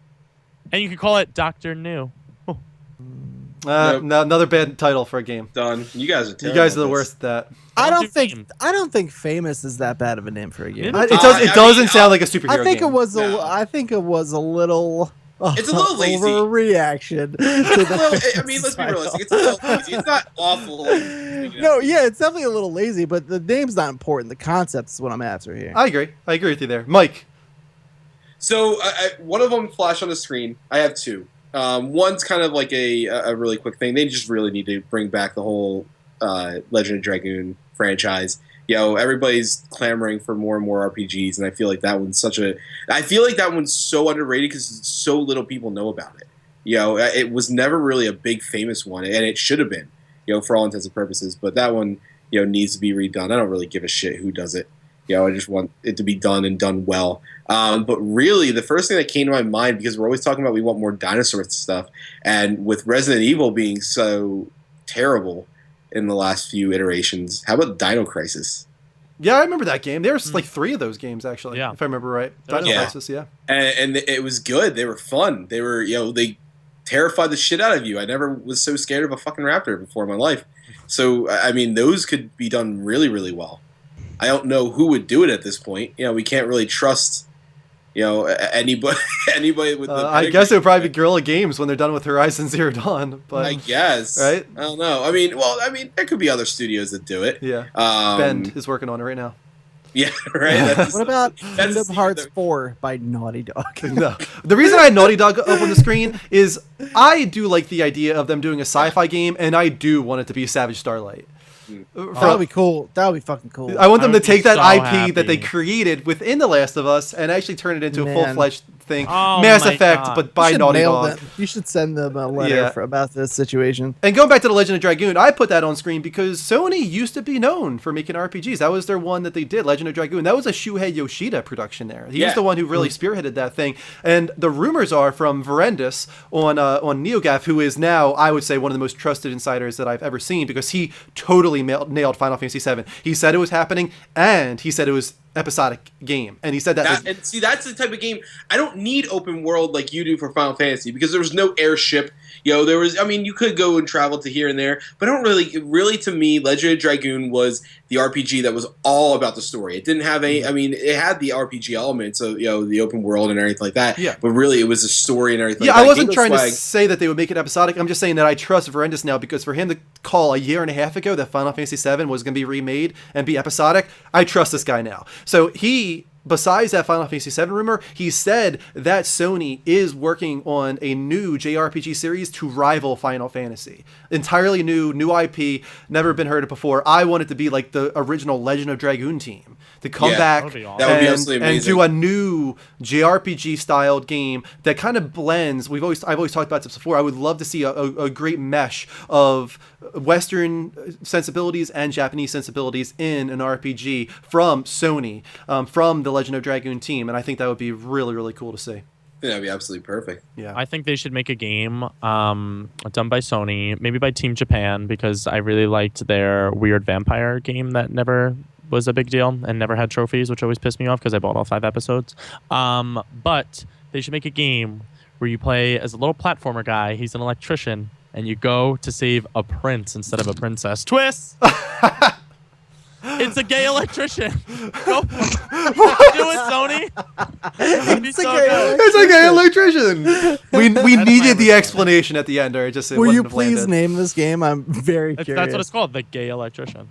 We need a on. name for him, though. I don't know what we call him. Probably like Philip. Just Philip. Is Philip I the immediately gay hear, name that like- you think of? Philip's the like little Philip sprite or Matthew are both walking gay across names, the but I screen. thought Matthew was like a little too much. Every gay guy I've ever That dated- might be influenced by recent events for you, Greg. But No, I have I have another date this week. It's with another Matthew. oh, okay, never mind then. Every gay guy I've talked to on Long Island, at least, is named Matthew. So God bless. Interesting. Yeah, weird. The gay electrician. What about the chat? Does anybody have any good ideas for PlayStation exclusives that they've never played in the chat room? Bradley still. Everyone's saying, "Wow, the gay electrician." I feel like everyone would play that game. I'm gonna be honest with you. Bradley said, "I need Sucker Punch to make the Doctor Who game." Yes, I agree with you. That needs to be a thing. Dino Crisis. Everyone's agreeing with that. Nobody really coming up with their own ideas. Johnny Poolside says 200-foot dinos playing tennis. I just read that one. I was thinking, what if they actually made like a Sony kind of like how they try to do for PlayStation Battles, like All-Star Battle. What if they did like a sports thing, kind of like how Nintendo's done with their characters, but done like a collection of like all the Sony stars playing like soccer, and all the Sony stars playing like baseball. Like, dude, people. I'm down for that, but as you just said, I'm down for them to try again on PlayStation All Stars Battle Royale. As long as the right team does it and they let them have their time, and they're like, you guys just do whatever you feel. They had the right team. They really did. They had a lot of great, fighting game developers on that game. They just weren't given the budget and the resources, and it showed entirely through that fucking menu system and the story that was being told through artwork. It's like, are you kidding me right now? This is a PlayStation exclusive. This is the PlayStation game that people have been waiting years for to combat Smash Brothers, and this is what you did. This is this is as far as you went with it. I was just somebody like a 1 year development project, and they had like 3.5 years to make it. When I went back in with Dean, I forgot how bad it was until we went back. All I had to do was go into a match with him, and that was it. And it was the worst, clunkiest situation ever. It was absolutely awful. Somebody please sing the menu song, because I can't think of it. Honestly, I don't know it. Oh, it's so good. That's the one thing that game did. Holy shit. That's good. funny, because I remember everybody saying that when the game came out. So I did go online and listen to the menu music just because, like, word of mouth. And you're right. I remember that the music was awesome. There's certain games like that. Batman Arkham Knight is one of them. Metal Gear Solid 4, Guns of the Patriots, where you just sit in the menu because it's Kingdom Hearts 2. Kingdom Hearts 2, Kingdom Hearts 1. Kingdom Hearts is fucking awesome title music, dude. Kingdom Hearts has the best music. That's great music. Gravy Biscuits, Medieval. Yeah, it's kind of crazy because we had a tease recently. It was not real, but that guy did an amazing job on making that look real. So yeah, everybody kind of got their hopes up on that one. But it could happen. It could. I gotta look this up. Yeah, please. I'll look it up so we can listen to it. Yeah, put it on, because that was actually really good menu music. Yeah, hold on one sec. Hopefully we have enough time before we get to mail time here.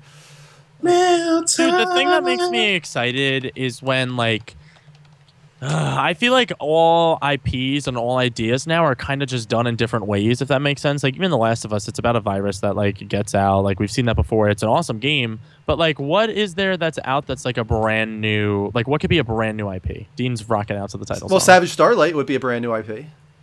No, but I mean, like, brand new idea completely. Like, nothing in space. Like, nothing... Like, you know what I mean? Oh, no, dude, the Dino Crisis game that I had the idea for, I didn't really get into it too much because I didn't want to take too much time, but, like, it's kind of like Lost World, where the dinosaurs now have invaded the cities, and you have to go through a destroyed city and try to find a way to, like, herd them and, take them out. Okay. Out the city. I don't know if you guys can hear this, but I'm playing it right now. I can't, but I need to look it up for myself. And we'll play this during mail time. Okay. For you guys. Let me turn it down a little bit. It is good. It's good stuff. You guys can't hear it. All right, so dear It Only Does PlayStation, do you feel we still have a lot to look forward to with the PS4, or will Sony just ride its success until the PS5? I think what he's asking here is, do we see the return of arrogant Sony because of the PS4's success? I mean, we could. I think it's still a little early to see that. The problem is, we kind of saw that a little bit with the PlayStation experience. Am I right in saying that? Do you guys agree with that? No, I don't agree that it was them getting arrogant. I think it was just them misunderstanding their audience. Yeah, okay. Honestly, just misunderstanding what people expected. I think that they thought they had a great show on their hands, and they did. They had a pretty decent show. They had some games that, like Neo, for instance. Everybody keeps overlooking that, but that's Ninja Gaiden, but done by the Ninja Gaiden team, exclusive to PS4. Looks like Onimusha, looks like Ninja Gaiden, looks like Dark Souls. Like I think that's gonna be an exciting game when that comes out. But everybody's forgetting that because everybody went into that conference like, I need God of War, I need Sony Bend, I need this, I need that, and just because they didn't deliver those specific games, people are disappointed. I think it's just more all of us and not only us, but like IGN, every video game outlet was overhyping and overselling, I think, what the conference was going to expect, just because that first year was so like, wow, we get an extra thing, and wow, they're going to show us like big, awesome game titles and stuff here. Like, nobody expected that at all. Yeah, so I think we went into it the second year and we were like, we're going to get this. And then when we didn't get it, we were like, Weh. Aside from that, though, I don't see them getting like cocky or anything like that. Game Killer says, arrogant Sony, I don't know of the Sony, and we all do. The early PS3 was this. Yeah. That was 100% the reason why it did so bad in the beginning, because they got very cocky from the success of PS2. PS2 did so well for them that they literally said you will get a second job to buy PS4 3 because it's going to be that good. That's what they said, literally. That came out of their mouths. But I don't think so. I mean, I think there's a lot of other people in charge that have learned. There's a lot of people that are like, we fucked up bad, and we can't do that again. And then, realistically, I don't see them falling down the same holes. But I don't remember too much of PS2 conference era, and I don't know if you even do, Drew. I don't know if you watched too much back then yourself with PS2. I did, but I don't remember them ever being as fan and game centric as they are now. Right now, they seem like the fun conferences have changed a lot. They used to be a more like business focused. Mm-hmm. Like you saw. I mean, not that long ago, you would have the first 20 minutes of every single conference about sales numbers and literally charts and like PowerPoint presentations. Like, when's the last time we saw that? Now, I think the last time I remember it is where they had Little Big Planet show off GDC. the graphs, and that was like kind of the bridge towards it, and just never happening again. Now they realize all people want to see are games, and that's all we're going to show. But I remember back in the PS2 games, they were pretty cocky then. I remember specifically one of the PS2 conferences when they were up like 3-1 on Xbox and GameCube, and they're like, the war is over, we already won. Like, it literally just said that on screen. It's like, please, PS2 is a winner. Like, you know it already. Like, they were so cocky leading, and then that led into PS3. I do think that we don't have to worry about that, to be honest with you, though, because they're not that far ahead. First off, they're ahead, but they're not that far ahead. They're maybe 2-1 at most. It's not like PS2 generation. I'm really eager to see the numbers. This is actually one of those months where I want to see the NPD ASAP. The NPD, And every console generation too, we have to realize that they're always a little bit longer than the last, and they always get supported longer than that. PS3 is still getting supported and still getting free games from PlayStation Plus, so I don't see the PS4 and like you said, like, they learned from their mistakes. I remember the PS3 launching at $600, and they thought they were the shit when they unveiled the PS3, and I was like, dude, like, that's not a good price. And then all the launch titles for it were shit too, except for Resistance: Fall of Man, and I was like, guys, come on. But I think they learned from that, and I think they're very now, especially with social media. Shuhei Yoshida literally tweets us all the time. And if you ask him questions like outright, game developers will do that too. All those people are kind of more famous in their own right. And when I say famous, I mean to put that in quotes, because they're not celebrities, but to us they are. I think that one of the reasons people might be thinking they're getting arrogant is because we're not seeing so many of these games that we know are in development. But I honestly just think that's Sony being smart in this situation.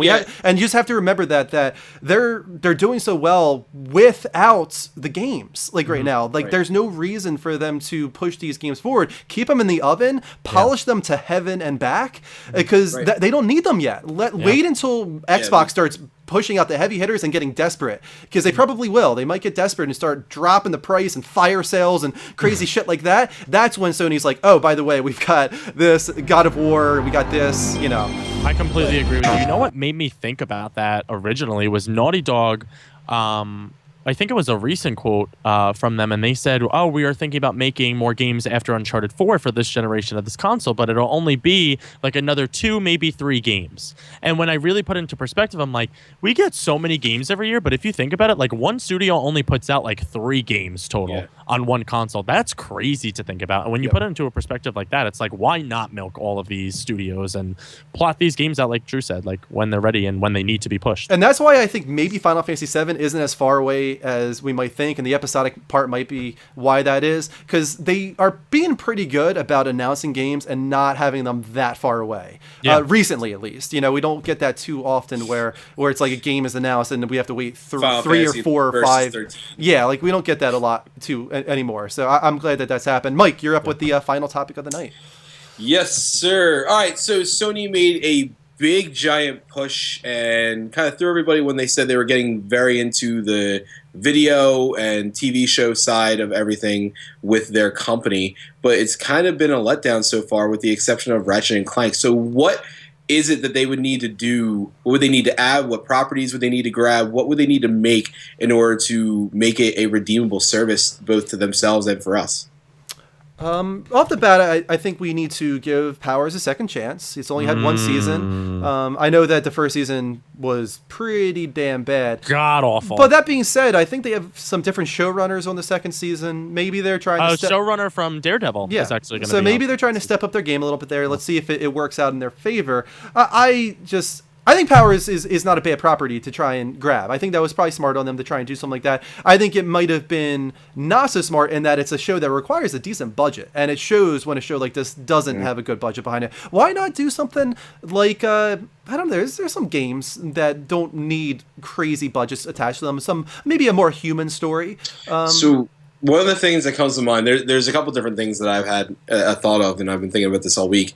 One of the things they could do with how much people love it, and this is where I would be okay with them using this franchise, what would you do if they took the Last of Us franchise and made other characters in that world and show how they were surviving and everything that happened in that? You kind of get to see it behind the scenes, whether it's like the days of the breakout and everybody's going crazy, or whether it's in that 10-year time period or whatever. I think it would be really cool to do that with the vignettes that we found in the Last of Us game. Like to see, I forget his name, but the guy's story that you follow all throughout. Ishmael, I think. Right? Ishmael, yeah. Oh my God, yeah. But like to do the little vignette stories, or even the one where the love letter, the first interaction that I remember, and we'll always go back to in The Last of Us, when you're playing as Joel and you run into the house with Ellie, and there's a clicker that runs away, and you see it like pan off the camera a little bit, and when you go through, you kill that clicker, and then you pick up a note, and it was from the guy who eventually turned into the clicker you just killed, and it's a love note saying like, guys, I didn't make it, I know I'm not going to make it, and blah blah blah. Just to see like those little vignette stories as like really one-off cool, episodes. I think that would be a really it might cool be a thing. little more realistic to do what Mike was talking about in the beginning, though, something a little more like Fear the Walking Dead, as Game Killer just said, because once again we're going back to like a budgetary limitation here, and I think Sony does need to be careful with that. So if they go like immediately post Outbreak, they don't have to worry about aging the environment and doing the destruction porn and all that kind of stuff. They can just focus on human stories in a world that's kind of going to shit, but it hasn't gone to a point yet where we have to like have vegetation growing everywhere and flooding and all this kind of stuff that's going to take a big toll on a budget.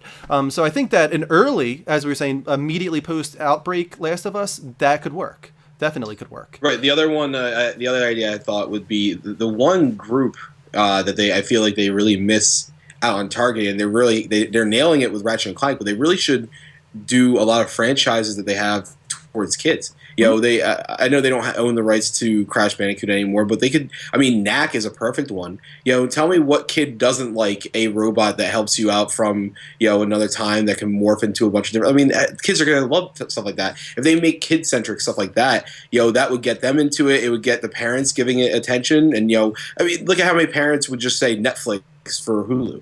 But if you can build your I guess profile, your folder, on shows that your kids watch, and he's watching his PlayStation shows. That would be amazing. The thing that I think that they screwed up with, as far as like the one show that they did try to promote, and now it's all over the PlayStation Gear store and stuff, like it obviously has its audience. Like they obviously got some ratings, especially if they're doing a season 2, is with Powers. And the thing that confused me about doubling down on that show is, number one, it was already a property that they tried to adapt, and I remember when they first unveiled it too, like they tried to make it such of a big deal, and I feel like even themselves, they were kind of like, really guys, like I don't think this is as big of a deal as we're making it. And then somebody in the chat room just before said Infamous. The thing that gets me about doubling down on superhero content is like Netflix has that, and they're doing it so fucking well that like you can't. I didn't mean to bleep myself out there. I don't know why I did that, but they're doing it so fucking well that it gets to the point where it's like, do we need another company to try to invest in that side of things? Or maybe you could invest in a live action short 10 episode series on like a live action Until Dawn. Like that trailer was beautiful, and the budget for that was a cabin in the woods. Like all you have to do is put up some lights and stuff like that, and give me a brand new cast of characters that maybe is getting chased by the killer. Or be a little more experimental. The first thing that Sony ever did wasn't Powers, it was The Tester. I loved that show. And The Tester was fun. I think that they could do a few things like that are really low on budget, and I think people would probably watch them if they came free with PlayStation Plus. Dean, we're not hearing too much from you. Is there any opinion on your part? Oh, he's muted. That's why. Dean, you're muted. That's why we don't hear you. We haven't heard anything from you this entire time. He's so confused.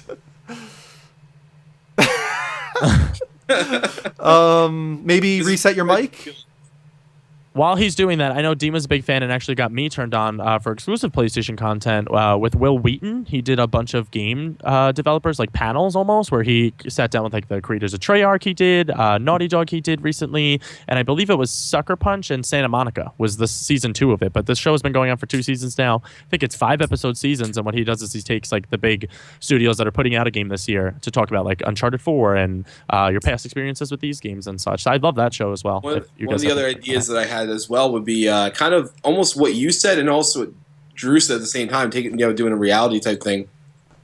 What's up? With the tester. No, I know Dean's kind of... Dean, do you want me to take you out of the call and then I'll add you back and see if that works? Yeah, it's... Oh, well, never mind. Nope, you're good. It wasn't... I didn't have it on mute at all. I didn't... I clicked the mute and then unclicked it. It was not muted. I don't know what the hell happened there. That's weird. Well, you're back, so it doesn't matter. We're good now. So I can get a second, but no, Go ahead. just so I didn't lose my idea. Rewarding people, kind of how they're doing already with giving them credit and everything for playing games and stuff like that. Rewarding them with giving them tours of development studios. Have them go around and show them all the cool things and everything like that. That would be really cool because it would get people invested. Like, oh, if I watch this, maybe I'll be able to go myself, and it would kind of bring more people in. And plus, you get to see the behind the scenes Branching stuff. off of that, yeah, I think you were going on that tangent. Why not do documentaries? I mean, the Last of Us documentary was freaking awesome. Let's get some more stuff like that on PlayStation Productions. I would watch that 100%. Yeah, me too. I'd watch every hour of that. Oh my God, amazing. Yeah, for Deep, sure. sorry. So yeah, Dean, go ahead. I was gonna say stuff like the Uncharted, not the Uncharted, stuff like the Ratchet and Clank movie. I think properties like that, those animated things, like kind of like piggybacking off of what Mike was saying, like Jack and Daxter, Spyro, like they have all of these mascots, all these kid-friendly mascots. Like, put them directly on PlayStation, man. There's a lot of kids, there's a lot of younger kids playing PlayStation. Like, you put these movies on PlayStation where they can only see this on PlayStation. Like, you're selling games, you can potentially sell action figures like that. That could take off in a whole nother direction. 100%, especially with the PlayStation Gear Store now. The only way I would be okay with it though is if they didn't make it like they should make it in the vein that was like Star Wars: The Clone Wars or Star Wars Rebels, where it's cartoony, kids can still watch it and appreciate it, but at the end of the day, it still has that such an adult tone and storyline to it. Yeah, it's kind of like SpongeBob. Yes, like SpongeBob is for everybody, but it's kind of for kids. But they're, if you're watching and you're an adult, you're like, oh shit, like I see what they're doing right now. Yeah, exactly. And then hopefully, eventually, if it becomes successful, we see the Netflix thing happen where they start putting more and more money into these TV shows. Like I never thought I would see something like Daredevil or Jessica Jones on Netflix and have such a great budget behind it. Master of None, like all these things are really well written, well produced shows. Imagine if we ever got to a point where they could literally do a God of War show. Right, I mean, you have like PS View and everything like that. They're trying already to get into the TV space and everything. But the one final one that I had, and this I think would be the coolest to me overall at least, is you have all these video game movies that are absolutely terrible and everything like that, and you have people feel like in order to adapt a video game you have to do a movie. But if they did something like a very short season, a 6 episode season, almost like HBO style, where you start a video game story and then tell it by the end of it, and that's it. That would be an amazing run. I don't know how many games would benefit from that so well. I don't have to worry about cramming everything into an hour and a half bowl bullshit. And you don't have to worry about continuing for next. Just do your short run, tell the video game story that everybody would want to see. Call of Duty would benefit from that really well, even in its own. Every single video game franchise would benefit from that, but almost every single Sony franchise would as well too. I think earlier what I was gonna say before I realized my mic was muted is that I think Powers needs to just get pulled. I know it would be worth a shot for that to make it work, like Andrew, like you were saying, because like it's a no-brainer, right? Like you have Brian Michael Bendis doing it. It's a Marvel thing, kind of, and it's a superhero show exclusively on your platform. But now, because that season wasn't like just bad, like it was bad, awful, that now it's like tarnished. Like just get rid of it. Find something else. Yeah, because it's going to only drag them down. I think promote it with something like do like Why the Last Man, or invest in another property. That's we already got Why the Last Man. Did you guys hear about that? Why the Last Man is coming to FX. No, that's crazy. Yeah, I'm freaking so excited about it. Yeah, Why the Last Man is coming random. to FX. But yeah, like I totally agree, Greg. Like why not? like invest in your own. Like, dude, Yeah. you have all these properties, dude. Like, make some shows about that. They should have done Infamous. If they were gonna do a power superhero Oh my show, God, they should have done exactly. Infamous instead of That's so true. Yeah. I feel like they thought Powers was a bigger comic book than it actually was. I actually, I mean, and you guys read comics and everything like that. Even my buddy that runs his own comic thing, he's like, I had never even heard of Powers. I've never heard of Powers. Not many people have. That being said, what's good about going off of source material is you don't have to write as much yourself. You can be like, well, this is the outline that we can go off of. You can't, dude. You can't start a franchise being lazy. You don't half-ass a franchise. The thing that got me about the show, though, wasn't even the property itself. Like, if it was, the thing that gets me about that show, dude, is the casting. I just don't like any of those people's faces. Especially like, the lead character. And the lead character, the lead villain, even the black girl sidekick. Like, I don't even remember their names. They just make me so angry. That's the thing. The lead hero mostly plays villains, and he's like, because of that, he's so unlikable as the hero. You're like, get off the screen. He's just unlikable. Period. I don't like that guy as an actor. I don't like him. They either, if they could get even like a D-list actor or actress and just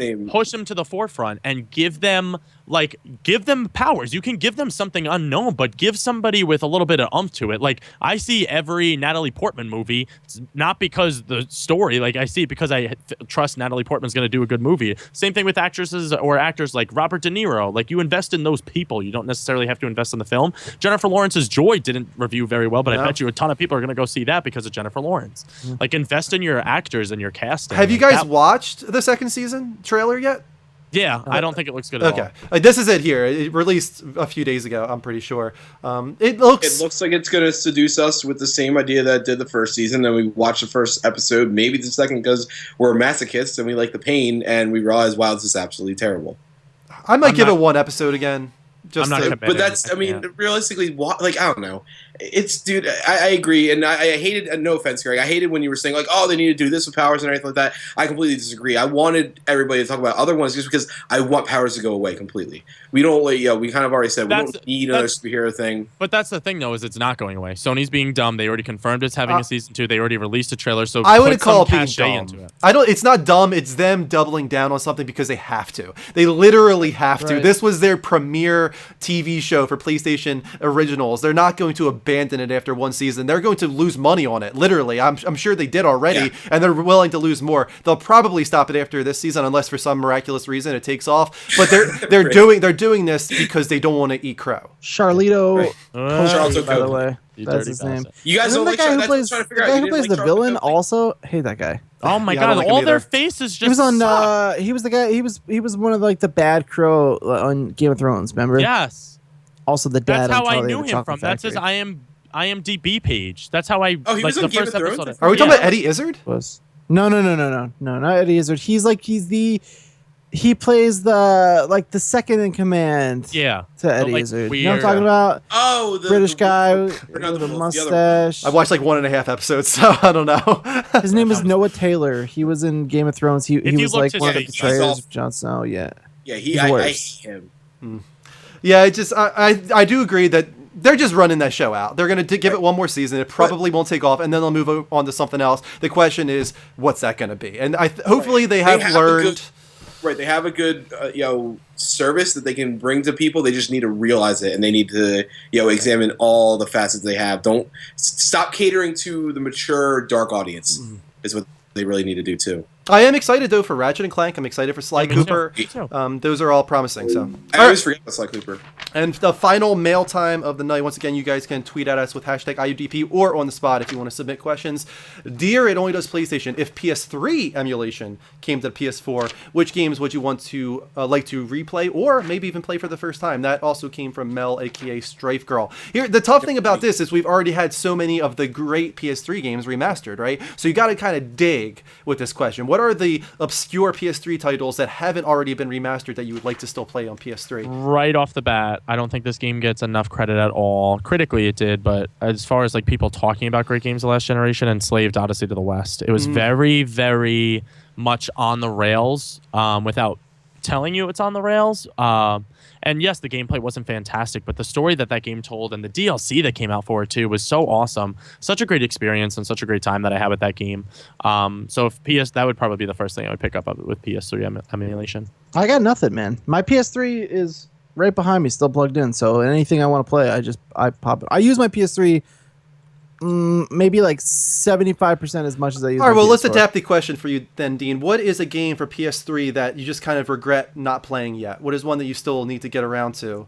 The ones that I'm playing right now are Kingdom Hearts and Kingdom Hearts 2 are the big ones. Yeah, Yeah, They're that's the biggest PS2. ones. That's PS2. So Yeah, I know. I'm trying. See, I don't know because we talked about this a little before.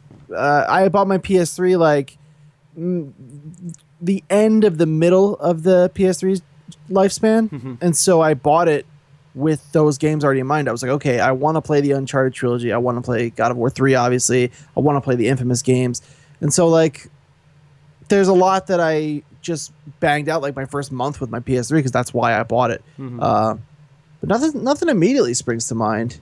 I think for me, it would have been Mass Effect, but I am finally getting around to that. On the PS3, like I'm still using my PS3. It would be great if it came over to PS4, and I think it probably would be smart to do that. Huge. Drew, watching you play the I first agree. Mass Effect, I just bought Mass Effect 2 and Mass Effect 3 to platinum on this account again because I did it on my last account 100%. Oh yeah, how are you liking Mass Effect, by the way? The thing is, I haven't played it since that first week. I'm going to try and play it again tomorrow. I think that's the thing is, I do want to finish Life is Strange, and I kind of wonder if I just want to do that first and then get to Mass Effect afterwards. I did put about 3 to 4 hours into Mass Effect, and it was good. I know that the first game is probably considered the worst of the bunch, but I like the world. Right off the bat, I like the lore, I like the mythology, I like all the different species. It feels like a living, breathing world, and I feel like I'm a part of it right off the bat. I like what you like about just that first game, and then knowing that it's the worst, dude. You're good. This is what I was worried about, was you getting past that initial hit of the first game and the way that it kind of feels like clunky. But if you like that, dude, I mean, I'm not gonna lie, like I'm not sitting here like, oh, I'm excited to play this game again. Like I'm kind of forcing myself to do it. That's how we all Sounds like got me with this Fallout Mass 4 right Effect. now. Yeah, so it's not something I'm excited to go to yet. It might I happen, understand. but I'm gonna stick with it. Of course, I have to. So. I wish you just. I know you couldn't because of the whole bet and whatever thing, but like I really wish you just. No, did I the think Mass it's Effect 2 important comic though thing. because he might not appreciate 2 and 3 as much without knowing. You know what I mean? Like where it came from and like what he had already been through, plus the story in the first game. I played the kind of important. original Mass Effect after playing Mass Effect 2 and after going through the comics. Oh, did you really? Because the comics thing only gave you 6 major decisions. So I was like, if this game is 20 plus hours long, how the hell did they narrow it down to 6 major choices to go into Mass Effect 2? And then my brother had an Xbox, and that's why I bought the original Mass Effect. I play them all in sequence. Oh, so you really appreciated it then? Because then I went back to Mass Effect 1 after beating Mass Effect 2, and I was like, dude, what the hell did I do to myself? It's crazy. But like Drew said, I chugged through that game. I'm like, Greg, you have to do it. You have to get through this, and I did it. Mike, you're last, man. What is the one PS3 game that you would really like to finally get around to if it came to PS4? Probably Ni no Kuni. Yeah, That's the only one I feel like I really missed out on. That I'm like, I regret not playing that, and that's like consistently what I regret. Other than that, there's not really too much. Like like I said, I don't really go back to many. I just thought of one, Catherine. Yes. Oh, I never Really? played that. Yeah. Dude, I wanted to tried play playing that because it was. I free really for liked it. PS+, and I was not into it at all. I don't know if it was like one of those 1 hour trials or something like that. That's but what I did. the Yeah, demo. I played the opening like hour or something, and I was like, "This game is cool. I like this game," because I like Atlas in general. They're guys that do Persona, and it felt like Persona in a lot of ways. That's one I would really like to come to Drew, PS4 you and play. Literally came into my brain and told me. Well, we are something. brothers. This Greg. is true. This is very true. Brothers from another mother. All right, so that is the end of all the topics and all of the questions. Thank you once again, Mel, for submitting. We got about 14 minutes left in this show. We're pretty on time this week, so that's awesome. So now we can just focus on the chat for the last part of the show. Or if you guys want, I can put up the browser. We could watch some videos. Anything you guys have in mind. Let's just kind of go with unscripted for the last 14 minutes here. I wish we could just sit here and as a unit, we could just watch the very last episode that came out for Star Wars Rebels because I was talking to Dean about it on Power Up, dude. And when I tell you that It's just the great. I watched it 4 times this week, and I have brand new shows that I need to start. I need to start Bloodline. I need to start Doctor Who the last season because I have all the episodes. And dude, Star Wars Rebels is so fucking good. Just people, watch it. Watch it. Greg. Yes. Did you watch the mid-season finale of The Flash last night? Oh my God, Dean. Shh, no more. I know. We need so much to Greg. Greg. Yes. The Leftovers. I know. That freaking finale. We need to. Baby on the bridge. We need to digest that thing. We need to do a reaction time at some point about that because my heart couldn't take it. I like that you're talking this close to the mic. This is what we do now. This is what we do. It's just there's so much television to ingest, but I'm telling you guys, like I know it's not. If Sony got their hands on Star Wars Rebels, oh my God.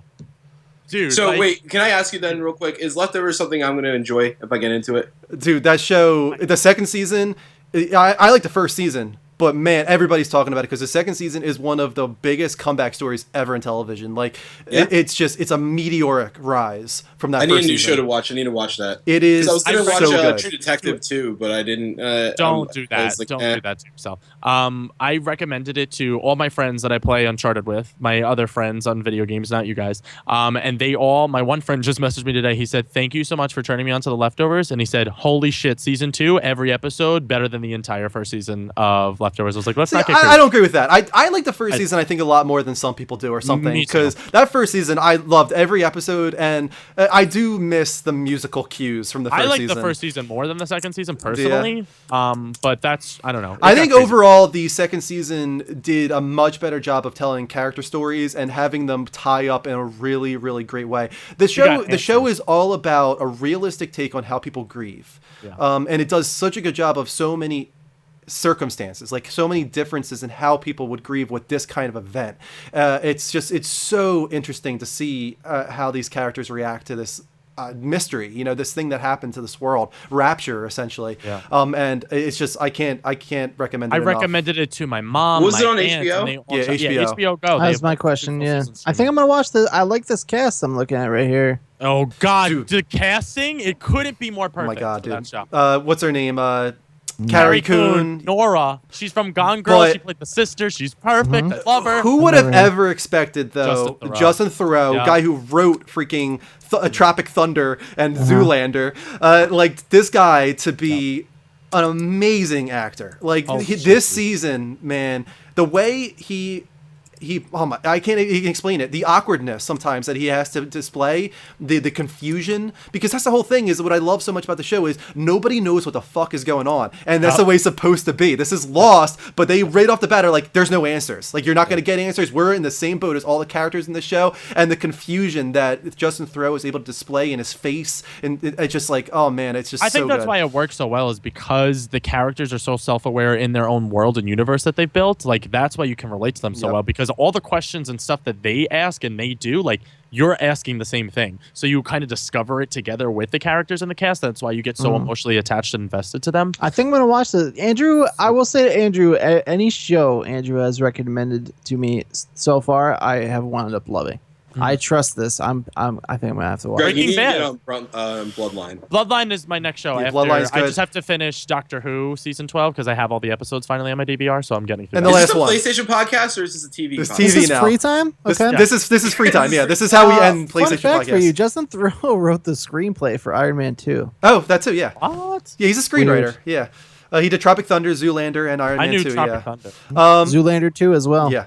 The other one I really need to recommend because this season has been freaking unbelievable. Fargo. You know what? That might actually be where I start. Yeah. Fargo season 1. That one's not for me. Leftovers seems like something I'd get behind. I think you will. You liked Lost, didn't you, Dean? Never watched Lost. Oh, you didn't watch Lost yet. I know. It's another one, Dean. Dude, I don't know, another one. It's a lot. Dean, I can see, you know what the problem is, though? I know exactly where Dean's going to get pissed off and annoyed with watching it. The thing is, if we preface his watch by saying, Dean, you're not going to get answers to every single little question that you want, because that's not the point of that show. That's what Drew did for me, and I love the Left. Yeah.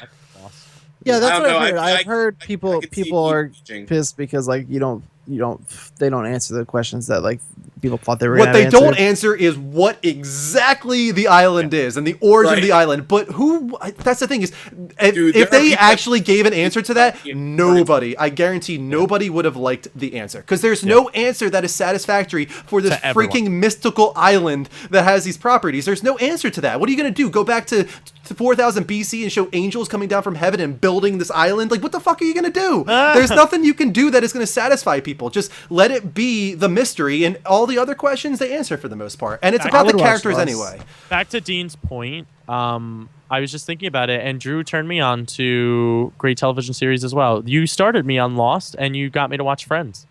I just realized that. Those are two I completely forgot that you didn't watch Friends. I can't believe you missed Friends somehow, dude. That's crazy. How did that happen? And I didn't get spoiled on any of it. That's wild. The craziest part. That's so weird.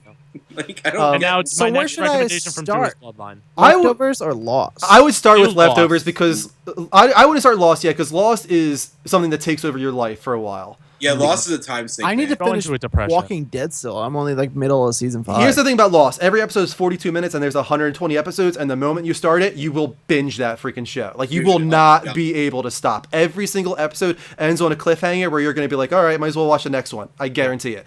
Like, there's no stopping that show when you start. So I would say Leftovers because it's only 20 episodes. Fargo, only 20 episodes. Those shorter shows might be a little bit more appropriate is it for 20 you right episodes per season or 10 episodes? No, 10 episodes per season. 2 seasons. That's for the Leftovers? Yeah. The Leftovers I'm gonna watch that. The Leftovers was 8 season 1, right? No, they're both 10 episodes, I'm pretty sure. That's awesome. All right, cool. Yeah. I'm gonna get on that. This weekend. So the person asking what the Leftovers is about, it's about the rapture, essentially. One day, October 14th, 2% of the entire population disappears. I think that comes out to... how much is that total? It's 3.2 million people. 3.2 million people. 3.2. It sounds like not a lot when you put in percentage, but it's enough that it's going to make a huge difference in the world. And it's about how everybody copes with this thing. And there's so many different scenarios that could happen. It's like, you could have a husband beating his wife and that person disappears, so it's kind of a happy thing. Or you could have somebody whose mother died the day before the rapture, and so nobody cares about that because the rapture happened the day after. And it's about all the different scenarios that could happen in this situation that affects all these people. Everyone's trying to piece together if it was like a greater purpose or not, and that's what immediately everybody starts to associate it with. So like there's a guy that was getting ready. One of my favorite moments, and they don't really touch upon it a lot after this, but they show you like little vignettes of the people that are living through it. This woman's driving in her car and she's so sick and tired of her baby crying in the back seat, and she's on her cell phone. She's like, shut up. Like, she's getting so sick and tired of the baby, her baby vanishes, and they just never touch upon that story again. But it's like, oh my God, what would you do? Like, how do you even get, oh God. Because of that reason, in the first season that was one of my theories, is that all the people that disappeared are people that were wished away, kind of, because you see a lot of that pattern in the first season. But I don't want to say too much more than that because guys, you'll love it. You never know. They might actually try to answer this question. They said right off the bat that they're not going to answer what happened and like what caused these people to disappear. But you never know. If the show goes on another couple seasons, they might get around to it. So, and season 2, I feel like the reason why a lot of people are associating that as better is only because the questions that they posed in episode 1 of season 2, they wrap up those questions, but like Drew said, the actual event, the cataclysmic thing that happens, they don't wrap up that. So as long as you can go into it with that mindset of like, I'm not going to get answers to why it's happening, but like I will get answers to like my characters and their stories, then you'll be okay. Yeah, I'm going to watch it. Keith, Kryptonian Dunn, I did watch Friends. I didn't miss it. Drew, I did miss it, but then Drew made me watch it, and I'm back. Miss Mel says, I hope Justin Bieber vanished. And that's what's funny is they do have in like the background on the televisions and stuff, you might hear that Jay Leno disappeared or Shaquille O'Neal. Like there are celebrities. Random, obviously, if you have 2% of the population, you're definitely going to have some huge celebrities that disappeared. And you hear about that a lot. For instance, the Pope disappeared on the show. And that was a big deal because it's like, whoa, why did the Pope disappear? Like, so there's a lot to that show. And it's really, really interesting. Star Wars Rebels is the other one I need to I don't know where to go from this now with this conversation. It's like, how do we close this show? We just went to TV talk for 15 minutes. I don't know. TV talk usually takes up a big part of Power Up too, not going to lie. I love talking about TV. That's focused on something related to the theme of our show. Oh my God, I love television. I love talking about it. Guys, please do me a favor. I know The Leftovers is a great show, but please, I was explaining it to Dean, especially if you're excited for fucking the new Star Wars movie. All of Star Wars Clone Wars and Rebels is canon. It's included with all of the movies. So including the prequels? Including the prequels. So 1, 2, 3. I didn't know that. disturbs me a little bit. I forgot about that. Yeah. Well, Clone Wars is more associated with that, but Rebels takes place in between 3 and 4 and kind of tells you how Darth Vader becomes fucking crazy and like menacing, and it's such a good story. And my favorite Jedi of all time is established in these two animated series, Ahsoka Tano. She's the shit. And last episode, it was and dude. Whatever that means. Apparently, I'm going to Star Wars twice on Friday. I'm going to the first showing of the day, and apparently now I'm going to the last showing of the day. I'm still Tuesday of the next week, so I'll be seeing it with Dino. My first experience will be Monday. I'm so excited. I'm going the night it opens at 7, and then again Monday with Gray. I'm so worried. I'm so freaking worried that I'm gonna get spoiled. I'm a little worried for you. Oh, dude, you're going to get spoiled. I can't. It sucks. Like, are you not able? Like, you weren't able to get any tickets at all for? I could have, but I'm not going to put myself in bad seats. Yeah, retweet. I didn't get best seats, dude. I got really good seats. You must have went to one that didn't have reserved seating, or no reserved seats. See, I don't know where you went then, because 8 a.m. on the morning that the tickets went on sale, I was online looking, and we're going to friggin' United Artists. Yeah, I was just gonna say, Dean, can you get 2 more tickets for Drew and Kristen? Are you Not at home this point, Monday probably. morning? No, not at this point. Oh, right, no. they're not. Not so. Well, I might be off that week, actually. I'm not sure. I might be taking off that week. But let me wrap up the show here with our spiel. We did our personal lives. We got 35 people in the room. We haven't had any follows tonight so far. So please, if you are new to our channel, 35 of you here, hit that follow button or heart button, as Greg is displaying right now in the bottom corner of your screen. Your name will pop up, and we'll, of course, shout you out. We're also on Twitter at the Level Up Network, level spelled LVL. Tweet at us with hashtag on the spot to be a featured question on Sunday shows, or with hashtag IODP if you want to be a featured question on It Only Does PlayStation. We've got our Facebook. You can like us there, of course, and build that community. Or you can go to Patreon if you want to best support our network. You can donate just $1 per month and get a few perks in return. Perks that we will be revising soon, by the way. We're going to try and do a little bit of a revamp of our Patreon, try and bring it back into the spotlight. Otherwise, we have the levelupnetwork.com/donate if you want to just do a singular donation. You don't have to, do a monthly thing. YouTube.com/levelupshow, level spelled LVL, if you want to check out archived episodes of everything that we do. Subscribe while you're there, because Dean and Greg down here, they do a YouTube exclusive show. It's called Power Up. It's all about superhero comic book nerdiness. That's on every Saturday, typically. Dun, dun, dun, dun! Yes. He likes that. He likes doing that. I love that so much. And last but not least, we do have a t-shirt shop. It's the levelupshow.spreadshirt.com. We will have a new t-shirt for this coming Sunday, actually. We need to get around to that. I just remembered. I say Oh, yeah, by the way, Greg. Gay electrician. Yes, what? Is it your turn for a t-shirt or no? That's why gay electrician. I feel like with my face, I feel like this should be. No. Is it That's weird not what that anybody at the wants. beginning, for like the first 15 seconds, you kept saying gay electrician? I thought you were talking about an Irish trician. I was like, the gay electrician?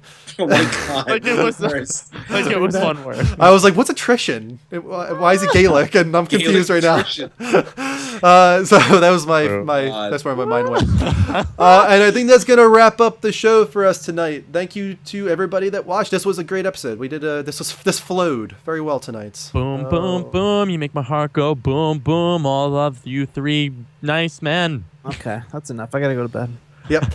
So in It Only Does PlayStation fashion, we end with PlayStation's Spirit Fingers. Do I need to explain this again? It's 3, 2, 1, and then we do the Spirit Fingers, but we say PlayStation. Can we do that? I messed up last time, but I'm ready now. Okay. What are we doing now? 3, 2, 1, and then after the 1, Jazz we hands. do PlayStation with the Spirit Jazz Fingers. hands. Yeah, the jazz hands. Okay. All right. So 3, 2, 1, PlayStation. Why is Drew gyrating? Oh.